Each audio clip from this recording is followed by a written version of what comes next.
You're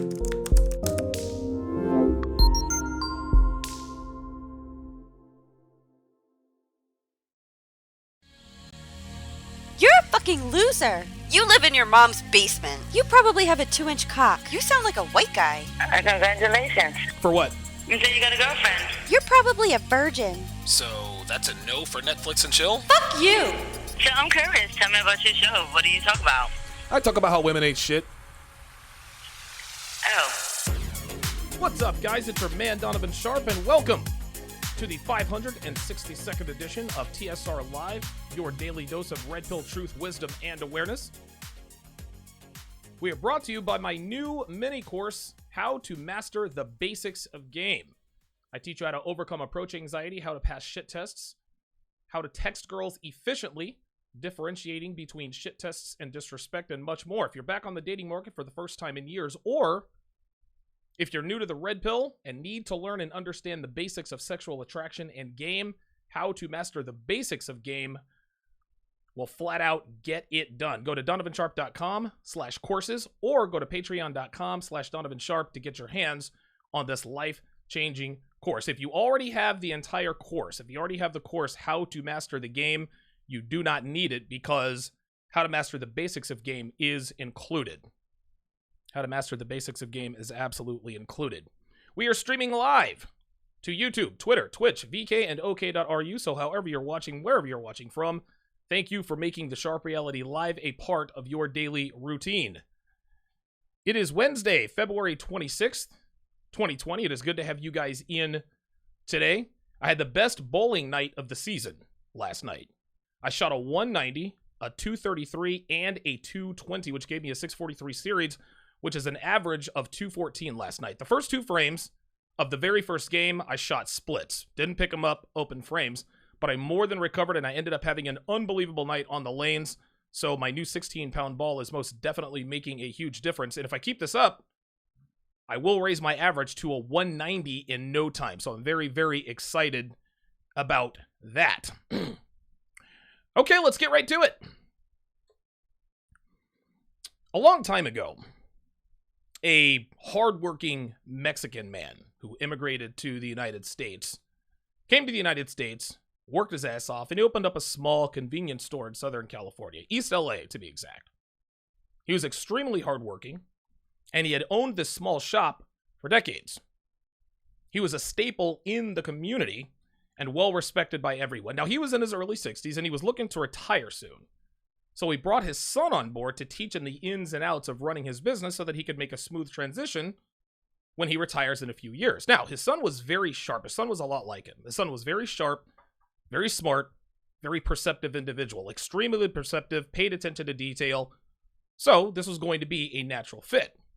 Now, the old man had a couple of employees who were also hardworking and extremely loyal. One was a lady that cleaned up the store for them on a daily basis, and the other one was a young man in his 20s who worked part-time and filled in when the man and his son were away. Now, the young man wasn't exactly the best employee, but he was loyal. He'd come in late. He'd do things he wasn't supposed to do. Nothing, no fireable offenses or anything like that, but every once in a while, he'd do something that was a little bit alarming, right? Smoke cigarettes out front with the door unlocked, etc., etc. Nothing alarming, just things that you wouldn't expect at a small business. Well, one morning, the old man opened up his shop, just like he had every day. He did his normal routine, routinely stocked the shelves, looked at the reports from last night, and counted the money from last night's business. But there was a huge problem with today's report. There was over $200 missing from the till. So the old man called his son immediately, and they pored over the paperwork to see if there were any discrepancies. But after reviewing the paperwork for about an hour, it was clear that $212 was indeed unaccounted for. Now, the man had never been stolen from before, at least not that he knew of. So it was impossible for him to believe that any one of his loyal employees, even his own son, would steal from him. This was a shock. Now, fortunately, they had a camera pointed right at the cash register. And to their great surprise and shock, it was the cleaning lady who had stolen the money. They called her in, and she didn't deny stealing the money. She tearfully admitted it as soon as they asked her about it. She told them she was $200 short on her rent, and that she needed it to make sure that her and her children had a roof over their head. She didn't want to get evicted. Well, why didn't you just ask me for the money? The shop owner asked her. You've worked for me for years. I would have just given it to you if I knew it was an emergency. All you had to do was ask, and I would have helped you out without hesitating. Well, she cried and pleaded with the shop owner and his son not to fire her, promising to repay what she had stolen. The store owner told her to go home while he and his son would privately discuss the situation and let her know their decision that day. So the man and son, they went back and forth about what to do with the cleaning lady. Now, the shop owner wanted to give her a second chance, but the son definitely wanted her fired. Now, again, the son was a lot like his father. So his father was very confused as to why his son wanted to fire this lady for having done something one time. So he says, listen, why do you want to fire her? She's only done this once. She's promised never to do it again, and she said she would pay back the money. You're wrong, the son replied. This isn't the first time she's stolen from us. It's the first time she got caught. Gentlemen, we all know that women are always doing dirt. They lie to everyone all the time about everything. They steal from their jobs, they shoplift, and of course they cheat on their boyfriends and husbands. This is all common knowledge. I'm not breaking any news here. But what men really never think about is the reason women say they're sorry when they get caught and then repeat the behavior. Women shoplift all the time, guys. When they get caught, which isn't often, but when they get caught, they turn on the waterworks and they swear up and down they're never going to do it again. Well, the establishment buys her act. They don't prosecute, and 3 days later, she's at it again at another store. A woman gets caught cheating on her boyfriend. She turns on the waterworks, swears on her mother's life that she'll never do it again. He forgives her, he takes her back, and the next day she's getting anal in the parking lot of an abandoned warehouse. What makes women stop the behavior is when there are immediate, palpable consequences. If the girl who shoplifted got arrested, it would be a while before she tried it again, if ever. Usually once is enough. If she gets caught stealing supplies from work and she gets fired, she's much less likely to steal from her next job. But cheating is different, guys. And the truth is women never really stop cheating. It's the one activity they engage in that they never really stop. If a man walks down on his girlfriend for cheating, she'll cheat on her next boyfriend and the next boyfriend after that. Rinse and repeat. So now we ask ourselves, why do women never stop cheating? Why do they cheat even after they get caught? Why do they continue to engage in this behavior when they clearly know that it's wrong? Well, this is simple. The reason for this is that there are no real consequences to infidelity for women, even in marriage. If a woman cheats on her husband and he catches her, she can immediately file a no-fault divorce and take his kids, the house, half of his present and future earnings, and half of his 401k and savings. By the way, this is why women throw divorce parties, especially if they cheated their way out of the marriage. Okay, so her boyfriend dumped her when he found out that she was cheating. That's not a big deal to her. She'll just go fuck the guy she was cheating with. And even if he weren't there for her, she'd find another cock to hop on because she's got 14 other guys on her phone she's been keeping on the back burner while in her relationship. But the only thing that truly stops a female from cheating are immediate consequences that affect her negatively. The girl who got dumped for cheating wouldn't really sweat it if she had a place of her own. But if she lived with the guy, she'd stop immediately and swear on everything she loved that she'll do anything to make it up to him. But what the idiot boyfriend will never understand is that the only time a female will try to right the wrong of infidelity is if there are swift, severe, immediate consequences. Guys, women are never sorry for cheating. They're only sorry when they get caught and there are consequences. They're never sorry if there are just consequences. They're never sorry if they get caught. No. If they get caught and there are palpable, immediate negative consequences, this is when they stop the behavior, at least in the short term. Now, that doesn't mean that they regret their actions and will never do it again. There is a huge difference, gentlemen, between being sorry and feeling regret. And regret is a feeling that women rarely have when they cheat, if at all. The point is, guys, is that women are never sorry for cheating. They don't stop cheating because their moral compass tells them to. They don't stop cheating because they truly love their boyfriends and husbands and think about the potential pain they're causing. No. They stop cheating when there are immediate, harsh consequences like STDs, venereal diseases, bacterial vaginosis, pregnancy, and so forth. Which brings me to today's Reddit post entitled, "Looking for Advice. Girlfriend cheated at the start of the relationship, found out 3 years later." Now, it was posted actually this morning at around 7 a.m. by a 26-year-old who has a 21-year-old girlfriend. He says he wants some advice because he doesn't know what to do. So let's see what the situation is here. It starts, quote, "Me and my girlfriend just celebrated being together 3 years. We have a great relationship with a few minor problems here and there. We moved away together from our hometown a year after I finished university. Before that, she moved in with me when she had nowhere to go." So right out of the gate, we can see that this particular relationship is a relationship of convenience for her. The only reason why she moved in with this guy is because she didn't have a place to go. He knew this, but he thought his circumstance didn't have any bearing on their overall relationship. He thinks that she moved in with him because she loved him and wanted to live with him. Obviously, this wasn't the case because he just found out that she cheated on him way back when. This same situation happened to me with me and my ex-wife. We started dating, and 2 months later, we moved in together. I thought she moved in with me because she loved me and wanted to move in with me. But truth be told, she just wanted to get out of her parents' house. I didn't realize this until she actually told me this 5 years later, well into our sexless marriage. And by the way, she married me because she knew I would move us to Florida, somewhere she'd wanted to live her entire life. Let's continue. "Yesterday morning," he says, I used her phone to call mine. I noticed a message from a guy we used to know who coincidentally moved to the same place as us for other reasons. I looked, and in parenthesis, felt like a dick doing it. But they were talking about meeting up for a beer, and he sent some photos of himself. The previous messages were from 2 years prior, talking about hooking up. A lot more detail, but I didn't need to read any more. Saw there were more photos." He says he felt like a dick for going through her phone. Guys, he felt like a dick, he felt guilty. That right there is a byproduct of men being shamed out of following our gut instincts. He says he used her phone to call his phone because he presumably lost his phone.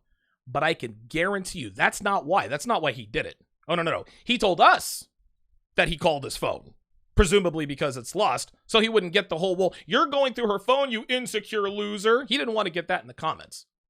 And think about this. If he just used her phone to call his, how would he notice the messages if he didn't go through her phone? Right? Women are never sloppy about their affairs, so it stands to reason that she set her notifications from the other man to be on silent. So the only way he could really conceivably see these messages and photos is if it was his intent in the first place. He was looking for something and he found it. "I felt sick," he continues, "but we both had to get ready for work, so we drove into town in silence. And when we started to walk, I said I need to ask or I'll be thinking about this all day. She said she could guess what it was. She owned up and then said it was at the start of the relationship and that she regrets it. Couldn't talk anymore as I needed to work. She messaged me in the day telling me it was at the start of the relationship and once only. She did it because she was insecure and had been cheated on in the past and thought I would too. She only wants to be with me and will do anything." Guys, this is 100% bullshit. Gentlemen, I'm here to tell you, women don't cheat out of insecurity. Okay, they cheat because it's what they want to do. Okay? Women cheat because it's who they are, it's what they do. They have plenty of opportunities and very little impulse control. When a woman's source of insecurity comes from her boyfriend or her husband, it doesn't manifest itself through cheating. It manifests itself with mate guarding, checking up on him, treating him better, giving him sex, behaving like the perfect girlfriend. Women don't cheat because they're afraid their boyfriend will cheat first. They cheat because they're sluts, and that's all there is to it. For this girl to preemptively cheat because she thought that he would do it first is 1000% fucking bullshit. She said she'll do anything to make it up to him, but it's not. But it's not because she's afraid of losing him, guys. Oh no, that's not why she made this declaration. It's because she won't have a place to stay, just like when they first moved in, guys. He ends it by saying, I honestly don't know what to do. I do love her. Few things are playing on my mind. Why message him to meet up for a beer? He asks, why reminisce with him occasionally through text? I'll tell you why, original poster. Because she's still fucking him, you idiot. Isn't it obvious? She was fucking the guy when they left, and when he moved to the same town, she was still fucking him and is still fucking him to this day. When a woman says it only happened once, gentlemen, it never, ever only happened once. It was either a full-blown affair or it was an ongoing thing. Outside of one-night stands, nothing ever happens just once, especially if it's with someone the girl actually knows. It's never just once. I had a girlfriend a while back who fucked her boss while she was still married to her husband. Okay? She told me it only happened one time when they were away on business in Toronto. I never bought, guys, for 1 second that it was just a one-time thing. I am 120% certain she straight up had an affair with her boss over an extended period of time. And oh, by the way, she had a kid a little less than a year later. She swore up and down that she's 100% sure that her now ex-husband is the father of her kid. But there's no way she can know that if she was fucking them both. Yes, it was unprotected sex, and it was funny. I remember catching her in the act because she had said something. This was a while back. She had said something about something, and I was like, wait a minute. I was like, your boss asked you that? Like, she asked him about his car, and he said, wouldn't you like to know? I said, oh my God. I was like, yo, dude, seriously? Like, you seriously fucked your boss. Like, you fucked your boss. Like, it is what the fuck it is. And she finally just broke down and admitted it. I was like, well, there you go. I knew that you had fucked him, right? And I said, by the way, this is a single mother. I said, dude, like, are you sure the kid is yours? And she's like, well, of course I'm sure the kid is the kid is mine. I was like, dude, you didn't use. I was like, how can you be sure you didn't use condoms? She's like, no, it was an anal thing. I was like, you gotta be fucking kidding me. So you let this guy fuck you in the ass? Is that what it was? I said, get the fuck out of here. It was unbelievable. It was unbelievable how I was able to sort of sleuth this thing. Unbelievable. Women are some shady fucking creatures, guys. And they never, ever, ever tell the truth when it comes to their sexual exploits. This dude's girlfriend is fucking somebody behind his back, and he actually believes it only happened one time. He has no idea that she is cheating on him right now and was probably going to fuck him that day at lunch or maybe even after work. He wrote one more thing down there at the bottom, if you guys can see that. She says she'll do anything, but up until now, things were great, so I don't want anything. So he's feeling some type of way about the fact that his girl cheated on him. My advice to this guy is to kick her slutty ass to the curb. And yes, that is very easy for me to say because I am emotionally unattached. I'm emotionally unattached to the situation. But guys, that's exactly why he can trust my advice. Yes, it is easy for someone like me to say, just dump her. But that's absolutely the right thing to do because she's not going to stop fucking this guy. What she's going to do from now on is take further measures to make sure she doesn't get caught. And the first thing she'll do to make sure she doesn't get caught, the first thing she'll do to make sure she doesn't get caught is that he can't get into her phone. She'll start taking her phone into the bathroom with her. She'll put a password on her phone. She'll start deleting messages and pictures, right? She'll do all those things. All he did was warn her about what's ahead.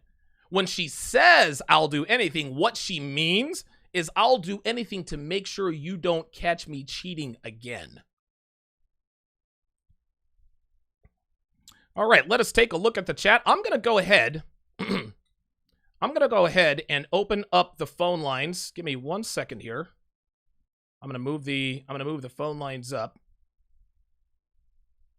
I'm gonna can the commercial break for now because I don't want to lose. I don't want to lose too many viewers. I know I'm losing you guys when I do my commercial breaks. The real reason why I do commercial breaks is just to get a break, because when I talk, man, I talk with such force, and sometimes it gives me a headache. But the phone lines are open right now. 914-205-5356. Again, that is 914-205-5356. While I'm waiting for you guys to get into the phone lines.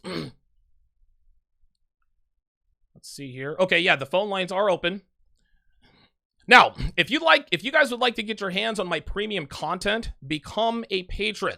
Guys, here's what you're going to get. You're going to get access to the entire archive from episode 1. You're going to get audio versions of The Daily Show like this one, which can be played at different speeds and downloaded to your device for your convenience, and weekly webinars hosted by your boy.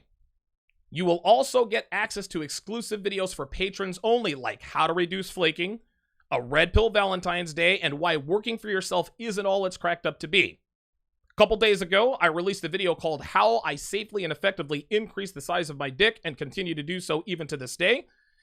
Actually, yesterday, I released a video that tells you how to deal with a woman who says you're giving her an ultimatum. A lot of great information in that video. And today, I'm going to release a video giving you step-by-step instructions on how to avoid catching feelings for the women you're sleeping with. Right? In other words, how to compartmentalize sex from feelings.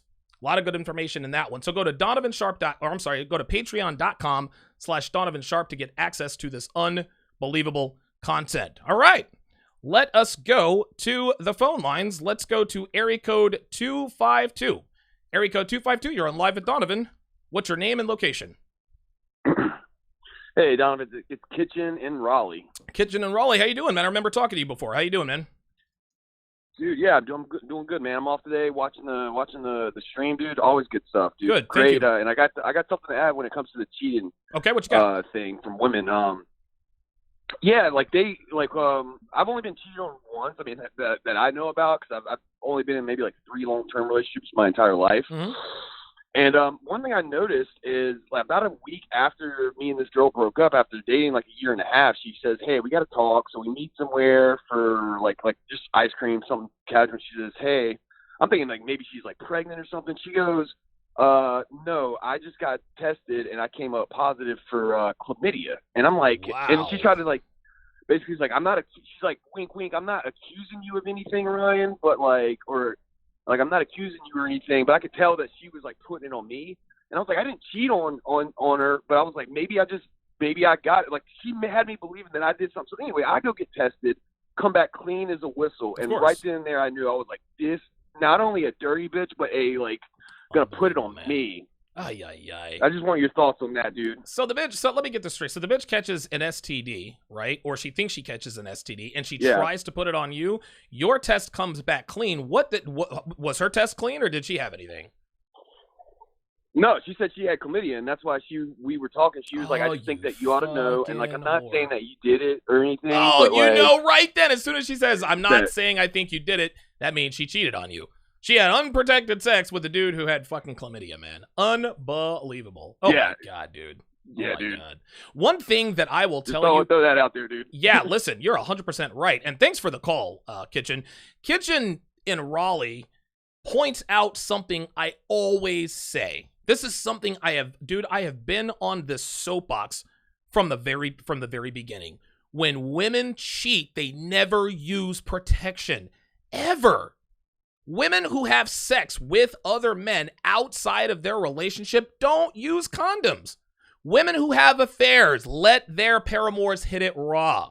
Women who cheat on their boyfriends let the men that they're cheating on their boyfriends with shoot their loads in her.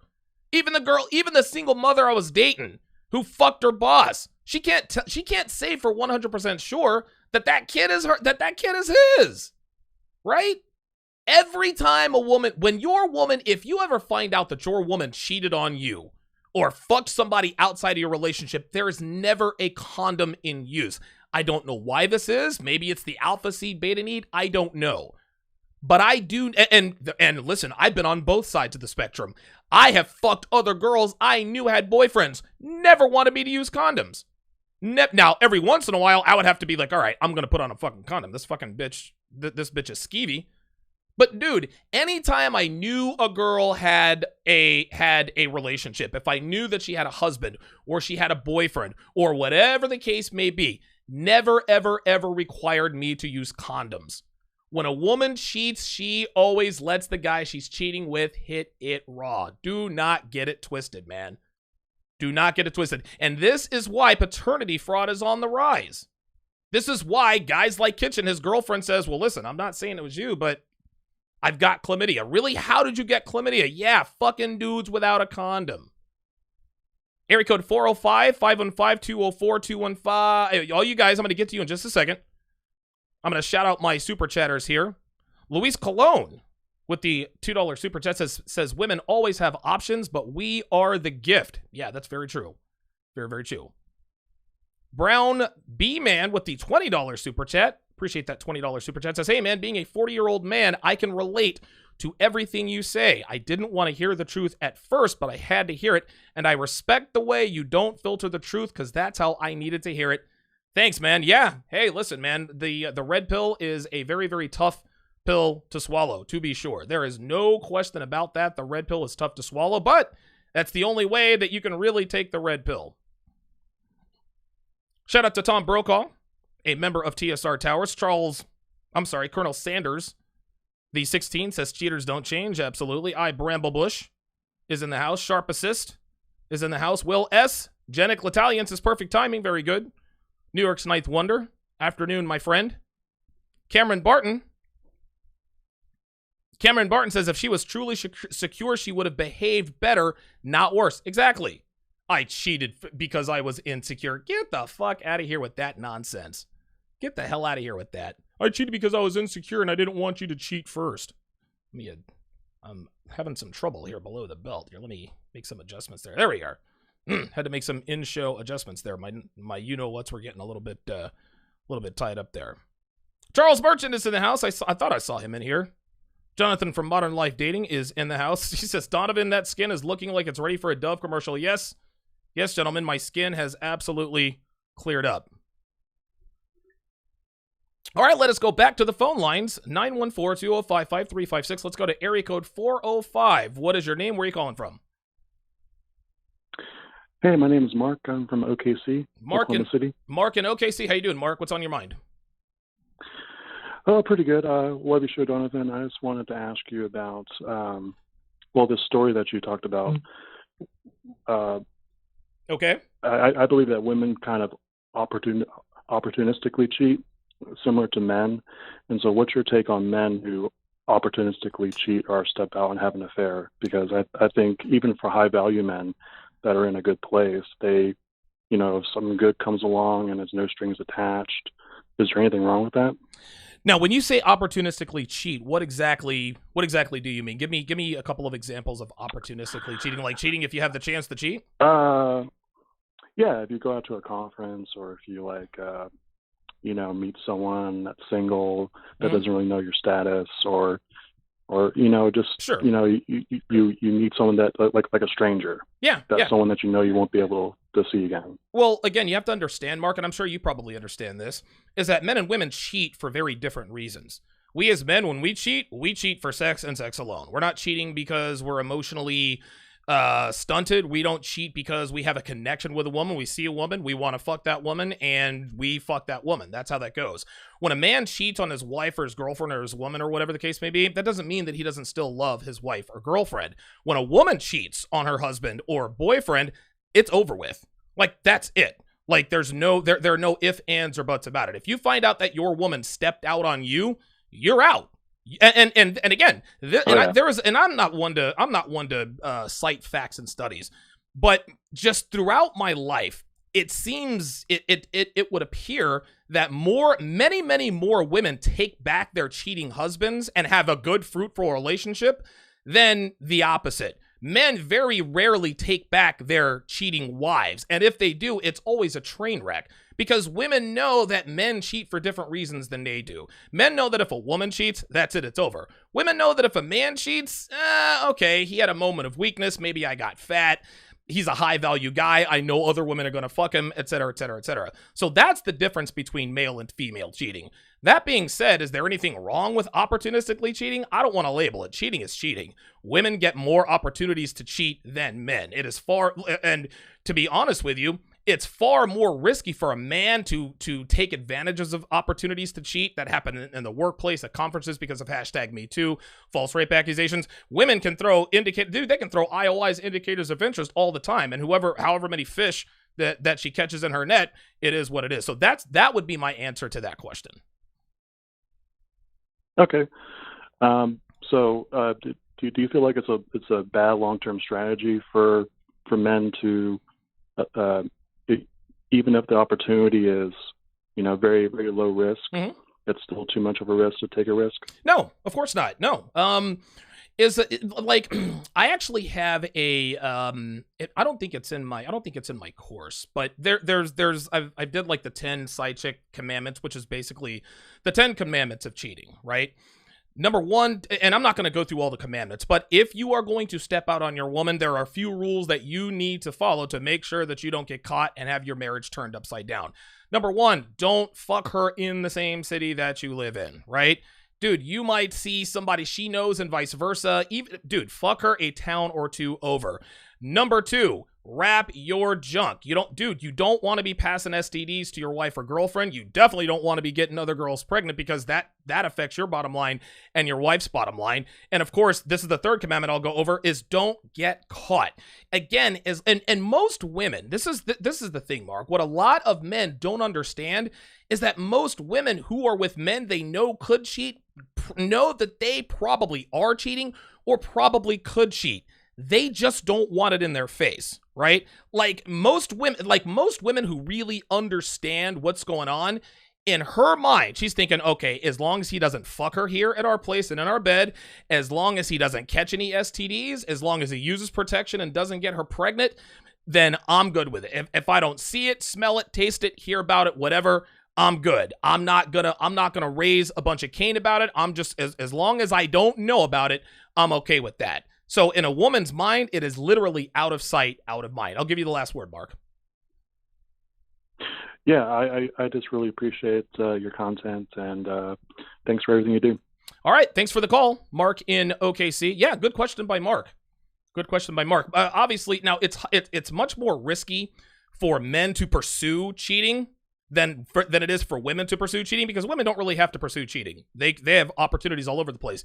As far as cheating is concerned, there's risk on both parts. Like, dude, what if the wife gets pregnant, right? And a lot of times the wife gets pregnant, doesn't really know if the baby is her husband's or his, so she gets an abortion, emotional suicide. That's whack, man. It's wacky. Cheating, and listen, I've cheated on just about every girl I've been with. I've been cheated on probably by just about every girl I've been with. This is just the game. Doesn't mean I'm proud of it, but I'm not ashamed of it either. It is what it is. Area code 204, you're on live with Donovan. Area code 204, you're on live with Donovan. What is your name and where are you calling from? Tyson from Winnipeg. Tyson from Winnipeg. How you doing, man? Hey, not too bad, Donovan. I just want to just a quick comment on that video. It just seems a little bit. I mean, that poor guy, man. It's just like, if that guy moved down there, it's obvious that they were doing it for a long time, man. Of course. And, like, he wasn't probably the only guy either. Like, nope. You know, he's just the one that carried over and followed her there. You know, so she's definitely been going around, and now that guy's down there too. So I mean, jeez. You know, every time she has a break or you know, like every time she says she's going to go out, she's gonna meet up with him. Yep, that's right. That guy's just in an unwinnable situation. He is. Taking back, like staying with or taking back a cheating woman is never a good idea, because now this guy's going to be a bundle of nerves. While his girlfriend is at work, he's going to think, okay, is she fucking somebody? Like, it's emotional suicide, man. I'll give you the last word, Tyson. No, and I also have to agree with you on the on cheating women just wanting, you know what, to do it unprotected. I mean, that's kind of crazy, and you know, they do it all the time. I've seen that a lot. It's always makes me kind of, it's like weird, like, wow, we just met, and you know, you got a boyfriend, and you want to do. I mean, it's kind of crazy. But right. Like, wait a minute, don't you want me to put on the condom? Like, what are we doing here? Yeah. Yeah, it's absolutely crazy. Tyson in Winnipeg, I appreciate the call. Thank you very much. Tyson in Winnipeg. David McGrew with the $20 super chat. I appreciate that, David. I believe he's also one of my patrons. Says, what do you think about women who say they cheat just to make sure they still love you? I think they're full of shit. Women do, and I'm not saying that you believe this, David, because a lot of guys actually believe this. Well, I cheated on you to make sure I still love you. No. If a woman wants to cheat, she does not love you anymore. That's just all there is to it. And again, this isn't to say that your wife or woman is not going to be sexually attracted to other men. Happens all the time. I'm sure Devin sees guys every day she would love to fuck. And I see girls every day that I would love to fuck. This is just how it is. Love is what keeps you ultimately from cheating on your wife or on your girlfriend, boyfriend, wife, husband, whatever the case may be. That's, I mean, really and truly, that's just a fact of life. That's really what it comes down to. That's what it comes down to.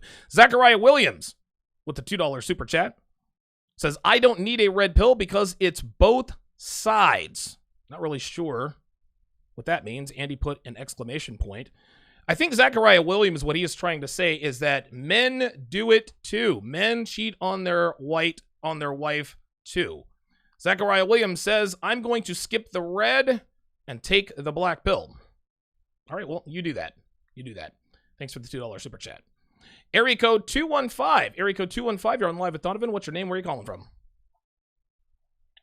Donovan, it's Mike from Philly. Mike, Philly, what's up?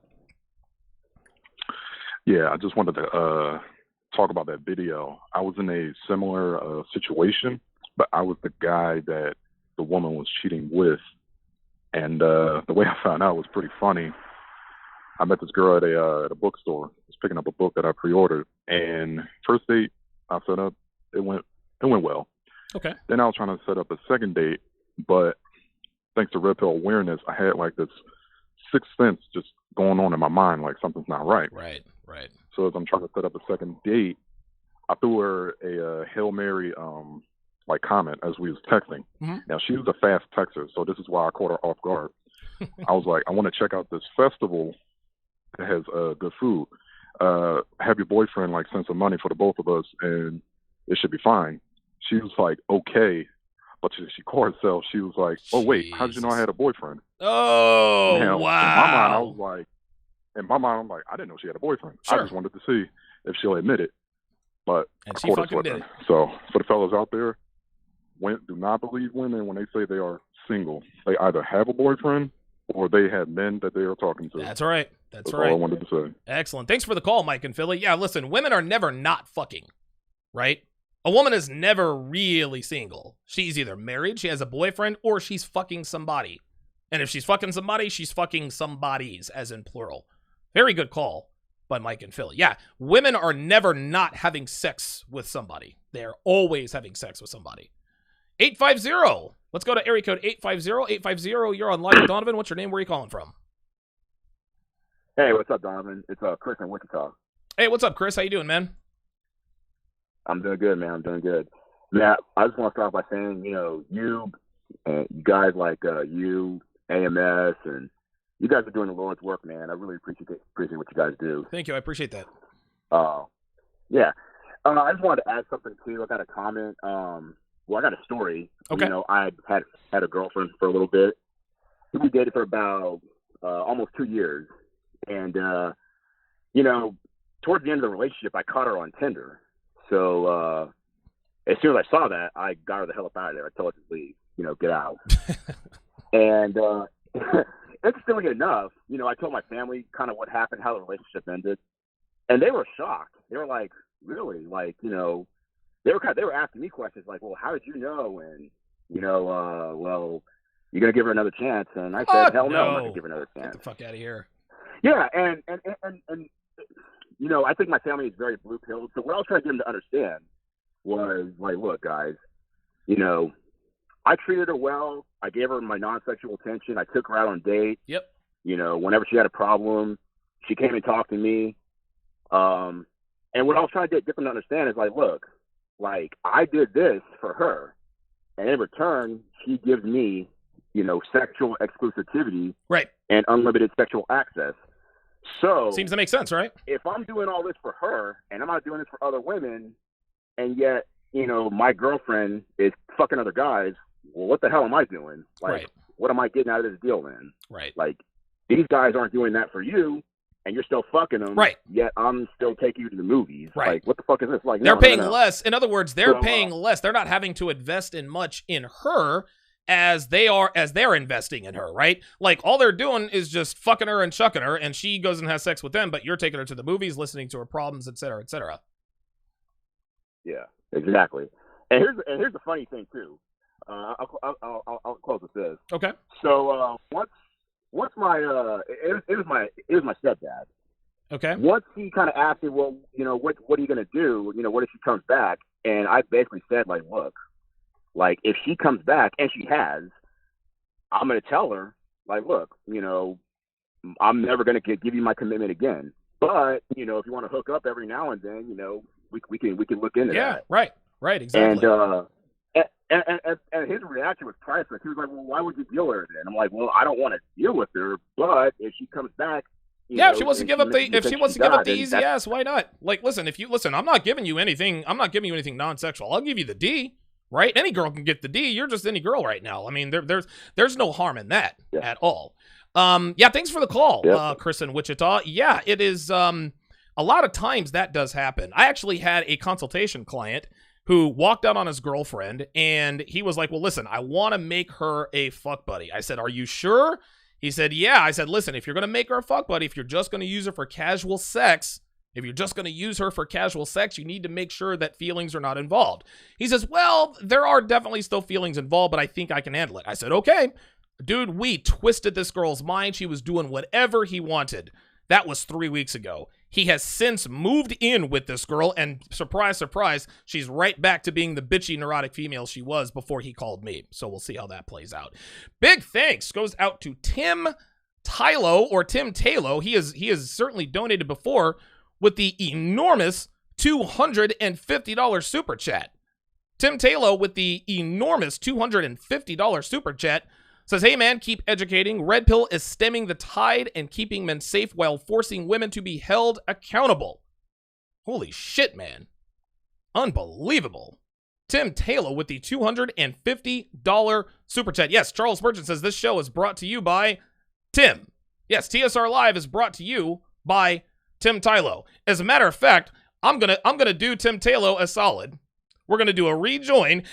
We'll be right back.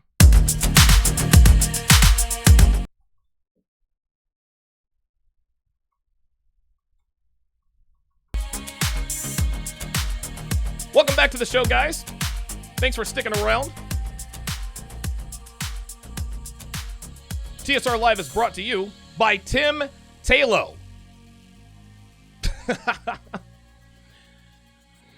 All right. Let me see who else we got in the chat here. Oh, wait a minute. Hang on a second. Looks like one of my cameras, or one of my rotating camera thingies is not working. Looks like the pan isn't working. So let's see what we got here. All right, well, that's not working. Let me go back to this right here. Give me 1 second. Yep, there it is. There we go. See, I always have a contingency plan. So we are all good there. 914-205-5356. Again, that is 914-205-5356. That is the number to call if you want to get in on the show. Let us go to area code. Let's go to area code 323. Area code 323 are live with Donovan, and you go ahead.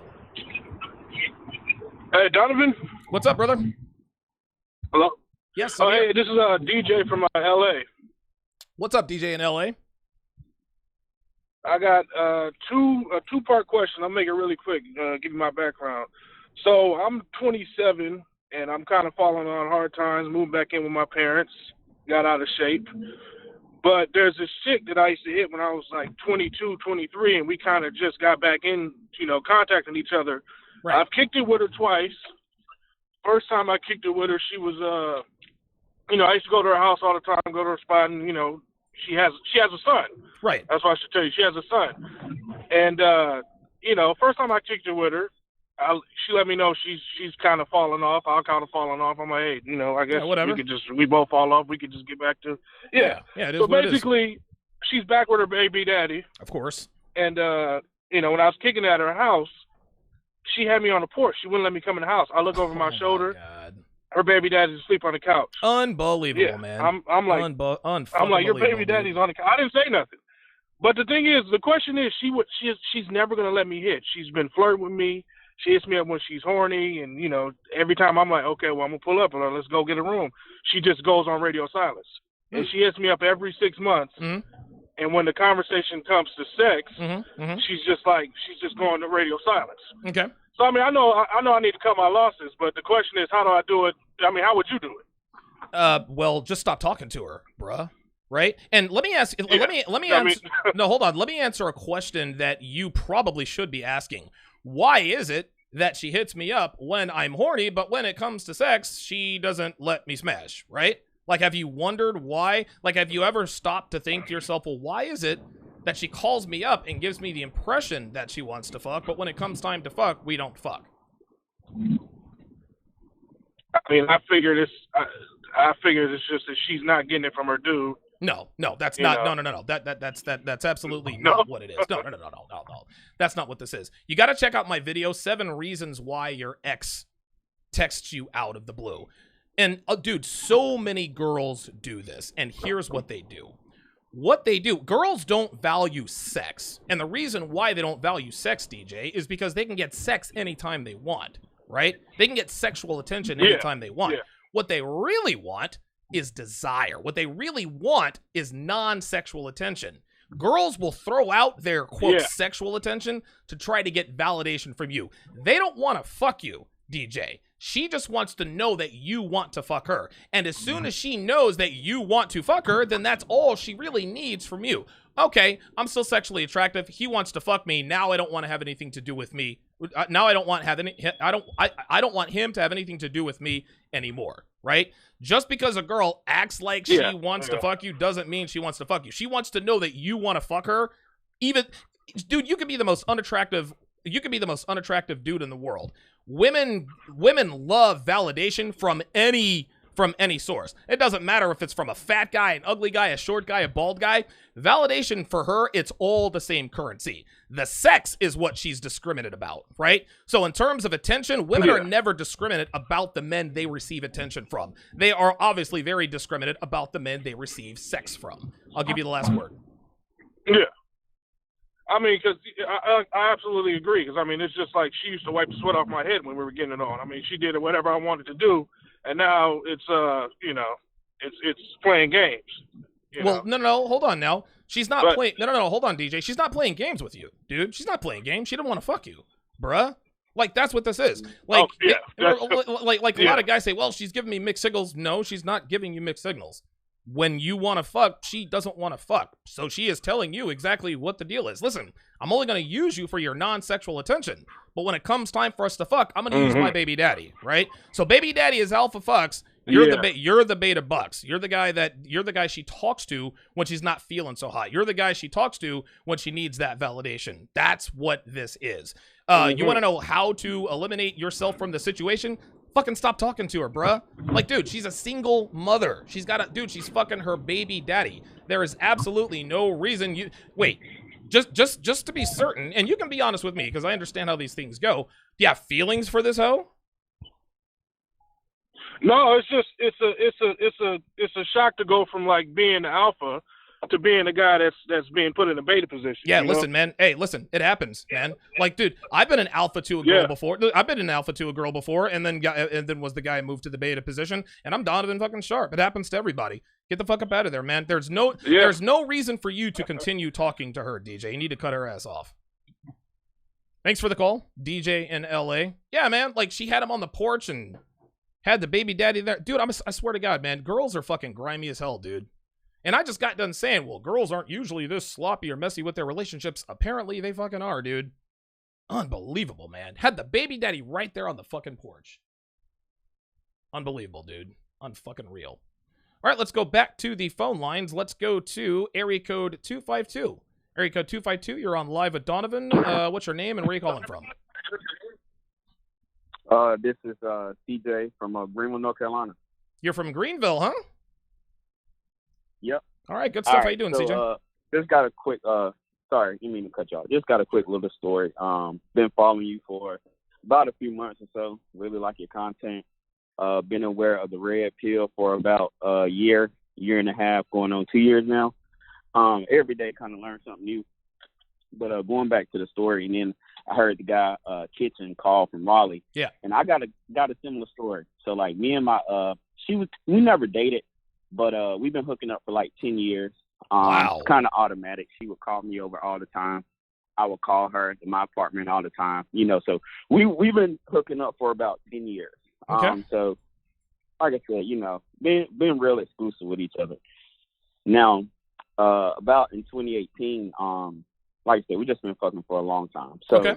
In 2018, we went a few months without having sex with each other. Really, it was more like a few weeks because we were having sex all throughout 2018. I was hooking up with other chicks as well too. But y'all was always so in fucking. December of 2018, Y'all was always fucking. Okay, all right, go ahead. Yeah. So in December of 2018, it was a few weeks since the last time we hooked up. We probably hooked up in like November of 2018, then like late December 2018. And I hit her up one time before I was going to work. Didn't wear a condom. You know, just went over to her house and had sex with her right before I went to work. Okay. So lo and behold, like a week, if not even a week later, she texted me and she was like, I went to the doctor, found out that I had something. You might want to get checked out. Unbelievable. See that? Right. All right. So that's not even the half. All right. So when she told me that, the previous 3 girls that I was hooking up with, all of 2018, I wore a condom with. Now, mind you, this girl that I've been hooking up with for 10 years, we always really wore a condom. Okay. Well, yeah, we pretty much wore a condom all the damn time, except for that one time that I did not wear one on the way to work, you know, when I was going to see her. She didn't really blame it on me. And I don't really see how she could have, because the previous chicks that I was hooking up with, that I wore a condom with, they never contacted me, said they had anything. Yeah, so she was fucking other dudes. Like, that's what's happening, CJ. She was fucking other dudes. That's what she told you. Yeah. Exactly. Yeah. Which pissed me off, because I was like, yo, you literally let me come over here, go up in you with no condom, didn't have no kind of sense to tell me. I mean, I don't know if she knew or not, or if she had any symptoms, but the thing was just like, I'm pretty sure that she was hooking up with somebody without a condom, and then she allowed me to go in her. Yep. Listen, girls do this all the time, and thanks for the call, CJ in Greenville. Yes. Listen, man, and I can't put a percentage on it, but I can tell you with near certainty that almost every girl I fucked for the very first time in Vegas, I had to be the one to remind them, all right, well, listen, like, I need to put on a condom. Like, dude, girls are out here getting fucked raw. Yeah, MLD, I knew my camera was gone. I actually turned it off because I'm trying to get my other camera turner thingy to turn so I can get the other point of view. So yeah, when I turn off the camera, it's because I do, but good looking out. Yeah, man. Yeah, dude, listen, girls do, when women cheat, they do not use condoms. It's the damnedest thing. All right, let's go back to the phone lines with area code 562. Area code 562. You're on Live with Donovan. What's your name? Where are you calling from? Hey, Donovan. It's Tim from California. Tim in California. How you doing, brother? Pretty good. So, in regards to the whole thing you're saying about women that are more or less sluts, basically fuck without condoms, I'd say that's just all women, period. I mean, in my life, over the last couple of years, I was in a bad relationship that was toxic, kind of fucked me over. Kind of gave up after a while when I was in that, and I got out of shape. After it ended, I got back into shape, got 6 figures, got my life where it should be, and more or less. Wow, so you recovered. So you recovered big time. Oh, yeah, definitely. I mean, it's better than I've ever been before, actually. But the thing is, at this point, I just casually ate, and I just screw around, more or less. I haven't met a girl that's ever been worth committing to, so I just don't bother. But the thing is, when you bring more or less everything to the table, you have a high enough value, you'll get anything you want. The most chaste girls, you know, the girls that are the good Christian school girls, you know, that whatever they are, that it doesn't matter. Whatever they tell you, they will give you anything you want if your value is high enough. That's right. I can tell you that because I've never come across a girl I couldn't fuck raw. There you go. And the resistance is very, it's very very, minimal. very minimal. Very it's minimal. very, very minimal, man. The resistance is very You minimal. may say, no, we need to be safe, put on a condom, and you start, okay, we just won't have sex. That's fine. You start kissing their neck, teasing them with toys, fingering them. After 10, 15 minutes, they're begging you to fuck them. Yep. They don't care anymore. Nope, they don't. You have to know what you're doing, but it's not that difficult. And the other point is, I was going to say as well, is why the hell are these guys getting with these kind of girls? Like the guy you had on the phone earlier. And no offense to you, brother. I get that you're trying to hook up with this girl, but that should be a big wake-up call to you. If a girl like that, single mother, has baby daddy right there, that's skeevy enough to bring you around right in front of him, says she has no respect and no value for this guy, unbelievable, and you rank lower than that, you need to up your game. Seriously, that's a wake-up call that you've let yourself go, man. But all that aside, that's not the point I'm trying to make. No, that makes perfect sense. And the reason why, and Tim, I want to keep you on the line here for a little while longer. I think what men like yourself, and I'm correcting my camera here on the fly, guys. Forgive me, I've got production issues going on. But I think what men like yourself, what sort of gets lost in the shuffle is that you've been that low value guy. You've been that guy who gets cheated on. You were almost never the guy who got cheated with. But now that your value is high again, you're beginning to see what happened on the other side. So, we say to ourselves, okay, why would guys like CJ in Greenville, North Carolina, fuck with a woman, or DJ in LA, fuck with a woman who has a baby daddy and is fucking the baby daddy on the side, has him right there on the couch? Why in the world would you call a show like this and say, listen, how do you get out of that situation, or what should I do? I think a lot of times when we figure out how to literally master the game, what happens, Tim, is that we kind of forget how we got there. Because you've been cheated on before, but my guess is that this happened a long time ago. So sometimes we kind of forget, you know what? I used to be that guy, and I probably would have done what he did if I were in that situation. What are your thoughts on that? Well, it is true. I mean, when I was with my ex, this is 5-6 years ago, I started out the alpha dominant, and I let that slide. Right. I let things get more and more casual, get more and more comfortable, till eventually it fell apart. And at the end, that's more or less what happened. Right. But I lost my drive. I lost my edge. After that happened, I thought that never happened again. I got back in shape in 6 months, about a year or so, roughly that time frame. Got my job on par to six figures in about 2 years, and busted my ass to be at the top. Once I got to the top, I don't let it slide. But the thing is that people don't understand is the current up-and-coming generation of men are so weak. Yes. So insanely weak. Yes. They have no drive. They have no ambition. They're flabby. They don't know how to talk to women. And it basically creates this huge gap where there's all these girls in their 20s to 25 to 28, what have you, that are desperate for a real man. They're desperate for masculinity, man. Listen, they're desperate for masculinity. Yeah. And they're so desperate, Tim, in fact, that they will let you fuck them without a condom. Absolutely. Thanks for the call, Tim in California. Very, very good call. Very, very good call to Tim in California. Let me shout out a couple of super chats here. Big Brandon with the $5 super chat says a woman will put a case on her phone and let Chad smash her raw. Yeah, right? Merciless 6 with the $20 super chat says, silly question. Could you please break down the so-called work husband, aka Kevin in sales? Is he the office flirt with game, or just conveniently more attractive to women in the workplace compared to other men? Merciless 6, this is not a silly question, actually. Let me correct your question. The work husband is never Kevin in sales, okay? Kevin in sales is fucking these women, right?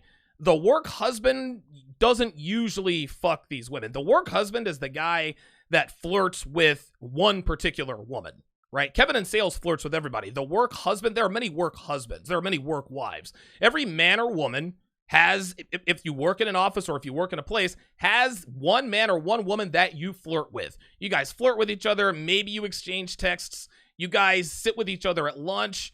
You guys would like to have sex with each other, but okay, this is the workplace, but I'm going to take it as far as I can go. Listen, some affairs start with the work husband or the work wife. But what this is, and this is the reason why so many people hook up at work. You're spending 8 hours a day with these people. the more time you spend with persons of the opposite sex, the more you get to know and get to like that person. So the work husband doesn't really intend to be the work husband. He is just there. He thinks that Sally's attractive. Sally thinks that he's attractive, and they become a work husband or work wife. 9 times out of 10, it doesn't really go anywhere. But if Sally runs up on Kevin in sales, oh yeah, Kevin in sales is making moves. Kevin in sales is making moves. But yes, the reason why a woman has a work husband is because her husband is not as attractive as said work husband or Kevin in sales. I know beyond the, well, listen, I don't know because I'm not there. I would like to think that Devin doesn't have a quote unquote work husband, right? Maybe she does. I doubt it, but you never know. But if a woman has a work husband or a man has a work wife, that means whoever they have at home is not as attractive as said work husband. Very, very good question there by Merciless. Dude, Merciless 6 always makes me think. He always makes me think. I like that. I appreciate that. All right, let's go back to the phone lines. Let us go to area code 828. Area code 828, you're on live with Donovan. What's your name and location? This is Keon from Boone, North Carolina. How you doing today, Donovan? User name is Keon? Yeah. Keon from Greenville? Oh, another call from Greenville. No, Boone, from Boone. Boone! Oh, wow. Home of Appalachian State University. I actually told the house. Yeah, listen, man. I used to drive to Boone from High Point. I was dating this college chick, and I found out that she was cheating on me with one of her classmates. But go ahead, man. What's on your mind? Oh my God, that's not surprising. Yeah, it is what it is. Well, to the topic that's going on with the video, I'm actually in a predicament myself where I'm the woman that I'm talking to is an older woman, but she's married. How old is she? And she's like 38, maybe. Is she like 38 or is she 38? She is 38. Okay. I think she's like 37, 38. Okay. I don't remember what she said. Okay, gotcha. All right, go ahead. Yeah, and I just want to kind of tell a story. I don't want to like just ramble here, but sure. Anyway, yeah, it's just kind of interesting situation that I met this girl on Tinder and found out that she's married and she has kids and she's been with this dude for like 10 plus years. Wow. And and all this other stuff. So are you guys fucking or no? Are you guys just flirting? Yeah, yes. No, we're actually fucking. Okay. And yeah, it's just like she's like getting too comfortable with it and all this other stuff, and like her husband literally has zero idea that this is going on. Right. And she's trying to like introduce this whole cuck thing where she wants me to introduce me to her husband and like Keon, have him like watch us like have sex and all this other stuff. And I'm just like Keon. In my mind, Keon. Listen, dude. I'm listening. Listen, man. And again, I'm not going to tell you what you should or shouldn't do. I'm not going to chastise you. Oh my God, she's a wife. I'm not asking that. No, hold on. No, I'm saying that for everybody else because I know that that's not what you're asking. I know that's not what you're saying because here's the thing. I have knowingly fucked wives before, right? And I always say this, Keon. Guys can play the moralistic card all they want to. If a wife wants to cheat, she gonna cheat. If she doesn't fuck me, she's gonna fuck somebody else. So it may as well be me. Right. That being said, this whole she wants to do the cuck thing where she wants to introduce you to the husband, dude, all you need to do is to fuck her. And you want to know something? You might have to hit the eject button here real soon because here's the thing. Even if you disagree, what she might end up doing is she might try to let him find out. She might sort of be cucking him with you and you not know it. Right? Mm-hmm. You never know what could happen. She could show up to him. She could show up at the hotel with him, and then he sees you, and then some shit hits the fan. So do not agree to that. Oh, I 100% agree with you. My intentions was just to dig her out and leave. Sure. And she's trying to make it a lot more than what it is. And I'm just like, you have a husband, and I'm just trying to fuck. I'm not trying to meet your husband. Okay, so do you have a question? Do you need to know how to proceed, or? Repeat that one more time. Yeah, do you have a question about the situation, or did you just want to tell me about the fact that you're fucking a wife? Well, I just want to like kind of like share the red pill truth that like Sure. this kind of shit does happen. Yeah. Like it doesn't matter if it's a girlfriend or a wife. Like, Right. Like this guy has no idea that They never do. His wife is doing this with me, and it's just like kind of mind blowing. That's the way it goes. Well, thanks for the call, Keon. He was getting a little bit rambly, but yeah, listen. That's now. Let's see who else has been. Let's see. Pardon me. So now we have two people. Keon in Boone, North Carolina. I think Tim in California, and I also think Chris in Wichita. Having sex with wives, guys. Wives cheat. Women cheat more than men. We all know this. This is unbelievable. Call in with your cheating wife stories, man. Area code 817. You're on live at Donovan. Area code 817. You're on live at Donovan. What is your name and where are you calling from? My name is Kenneth from Fort Worth. Kenneth from Fort Worth. How you doing, man? I'm doing very good. Pleasure to talk to you, Donovan. Hey, the Tim in California call was interesting to me because he talked about the millennial generation and about, the real men being lacking. And what was interesting to that about me is if you look at internet memes and what the women who are about to hit the wall cry, it's always, where have all the good men gone? Right. It is never, where have all the real men gone? Right. Oh, wow. But wow, very good. One of the things I wanted to, on that Reddit post that you were talking about earlier, the guy said that he was driving his girl to work. And that's, I guess, when he confronted her about it. And she said something to the effect of, she'd been cheated on in her previous relationship and she was insecure and thought he would do it too. Right. And so that's why she went ahead and did it. Do you realize how detailed of a response that was to the accused on the second? Right. That reply was on retainer. Unbelievable, man. She had rehearsed that, right? She had rehearsed it because remember, she had rehearsed that. Right. She knew what it was about. He says, listen, I have to talk to you about something. Listen, I'll bring it right up if you'll stay on the line here with me.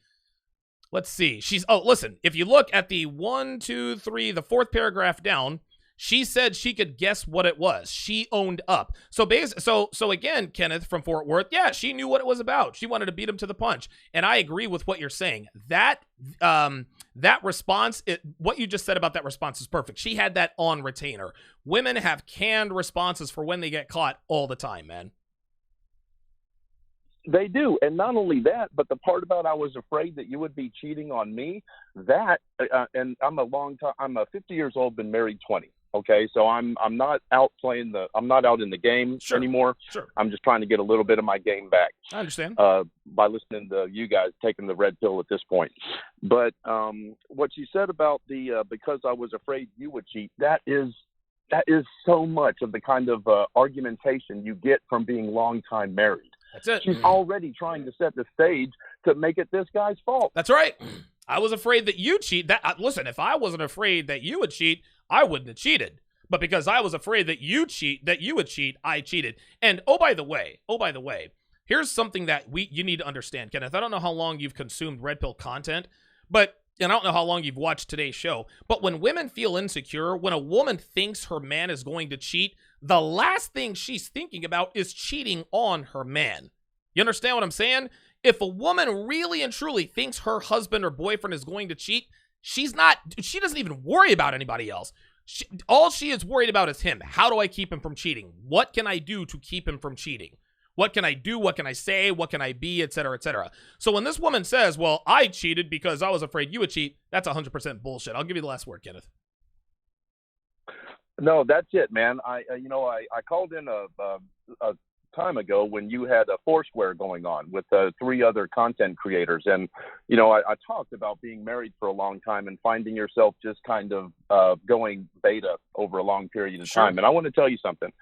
There was a guy on your channel named Anthony, and I don't know if he has a channel out there or whatnot, but he gave me some hardcore red pill truth about, when was the last time you jumped in the shower with your girl? When was the last time you went and did all this kind of stuff? And when we were married for years and years and years, we would take a shower together. That was taking a shower, 2 of us together. We never really did it separately unless, you've been out in the yard all day. Sure. But what that guy told me, and as I'm going through listening to him, and he's like, when was the last time you did this? And I'm thinking to myself, years. When was the last time you did this? I'm thinking to myself, years. Yep. I'm telling you, long time guys, married, kind of just muddling through life, red pill content is what you need to get your game back in your marriage. I love your channel. I love the content. I love the show. Kenneth in Fort Worth, man, I appreciate you calling. Listen, that guy's married for 20 years and he still consumes this content. There are a lot of our detractors say, well, red pill channels is just for those PUA douchebags. And no. The red pill is for every kind. The red pill is about intrasexual dynamics between men and women, whether it's a fuck buddy, one night stand, relationship, wife, girlfriend, marriage, whatever the case may be. It works for everybody because all women really are like that. They're not all the same, but they all operate the same way. Good call there by Kenneth in Fort Worth, Texas. Let's go back to the phone lines. Back to area code. Okay, wait a minute. Oh, area code 828. I accidentally hung up on you. 828. I accidentally hung up on you. Give me a call back. I'll put you right through.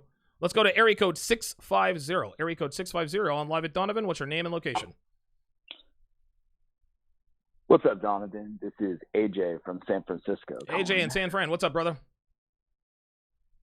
Hey, not much, my man. Really love your show, and I think the power of your show is encapsulated by, that $250 super chat you received. So really appreciate all the content you put out.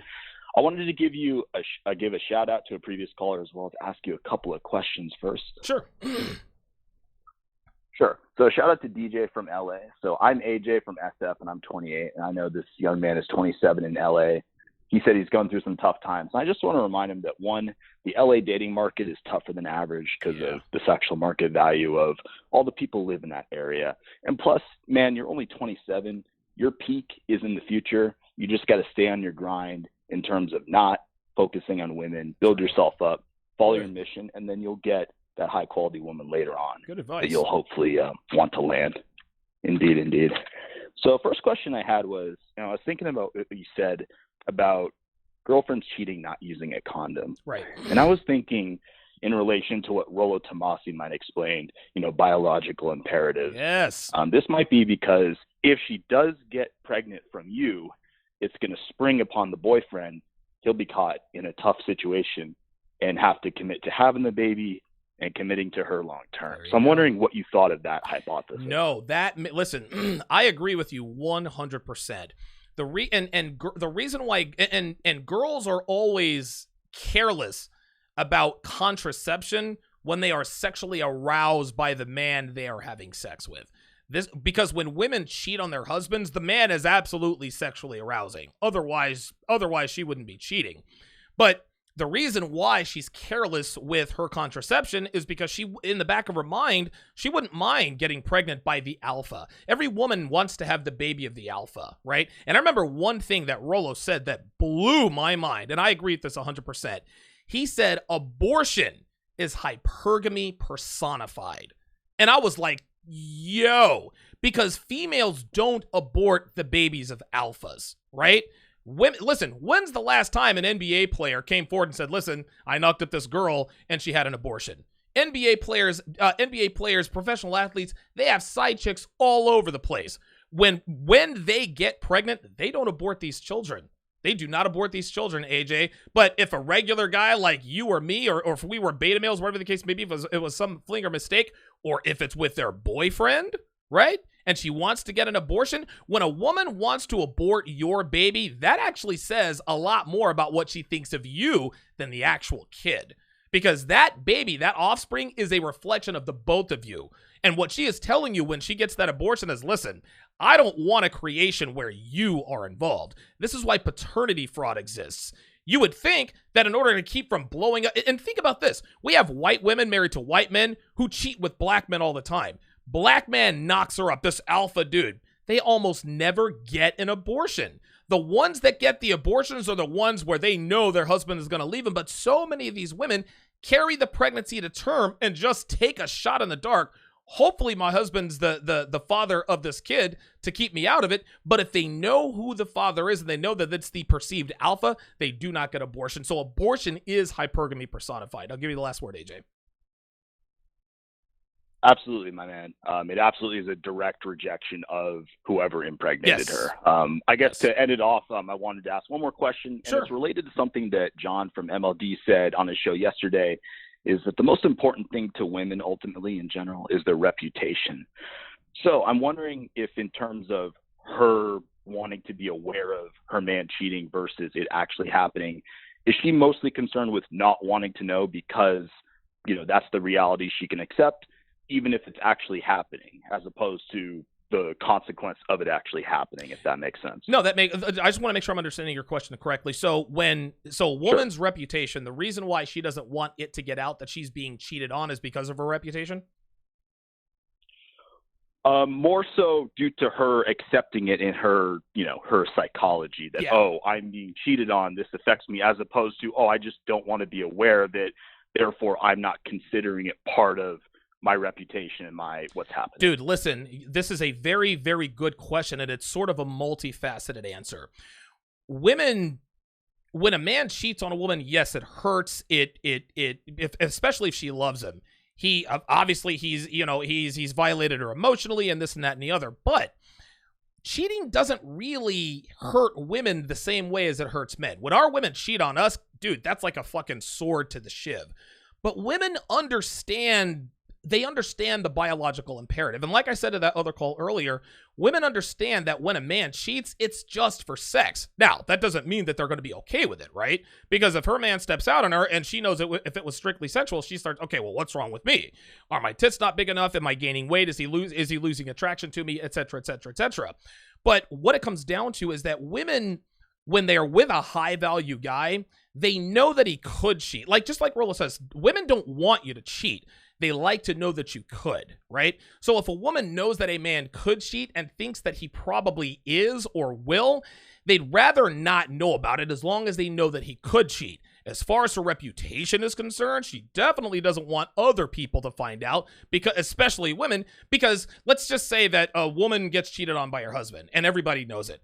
The woman doesn't give a damn what the men think about her, because men know that the husband cheated because he's a man. He cheated for sex and sex alone.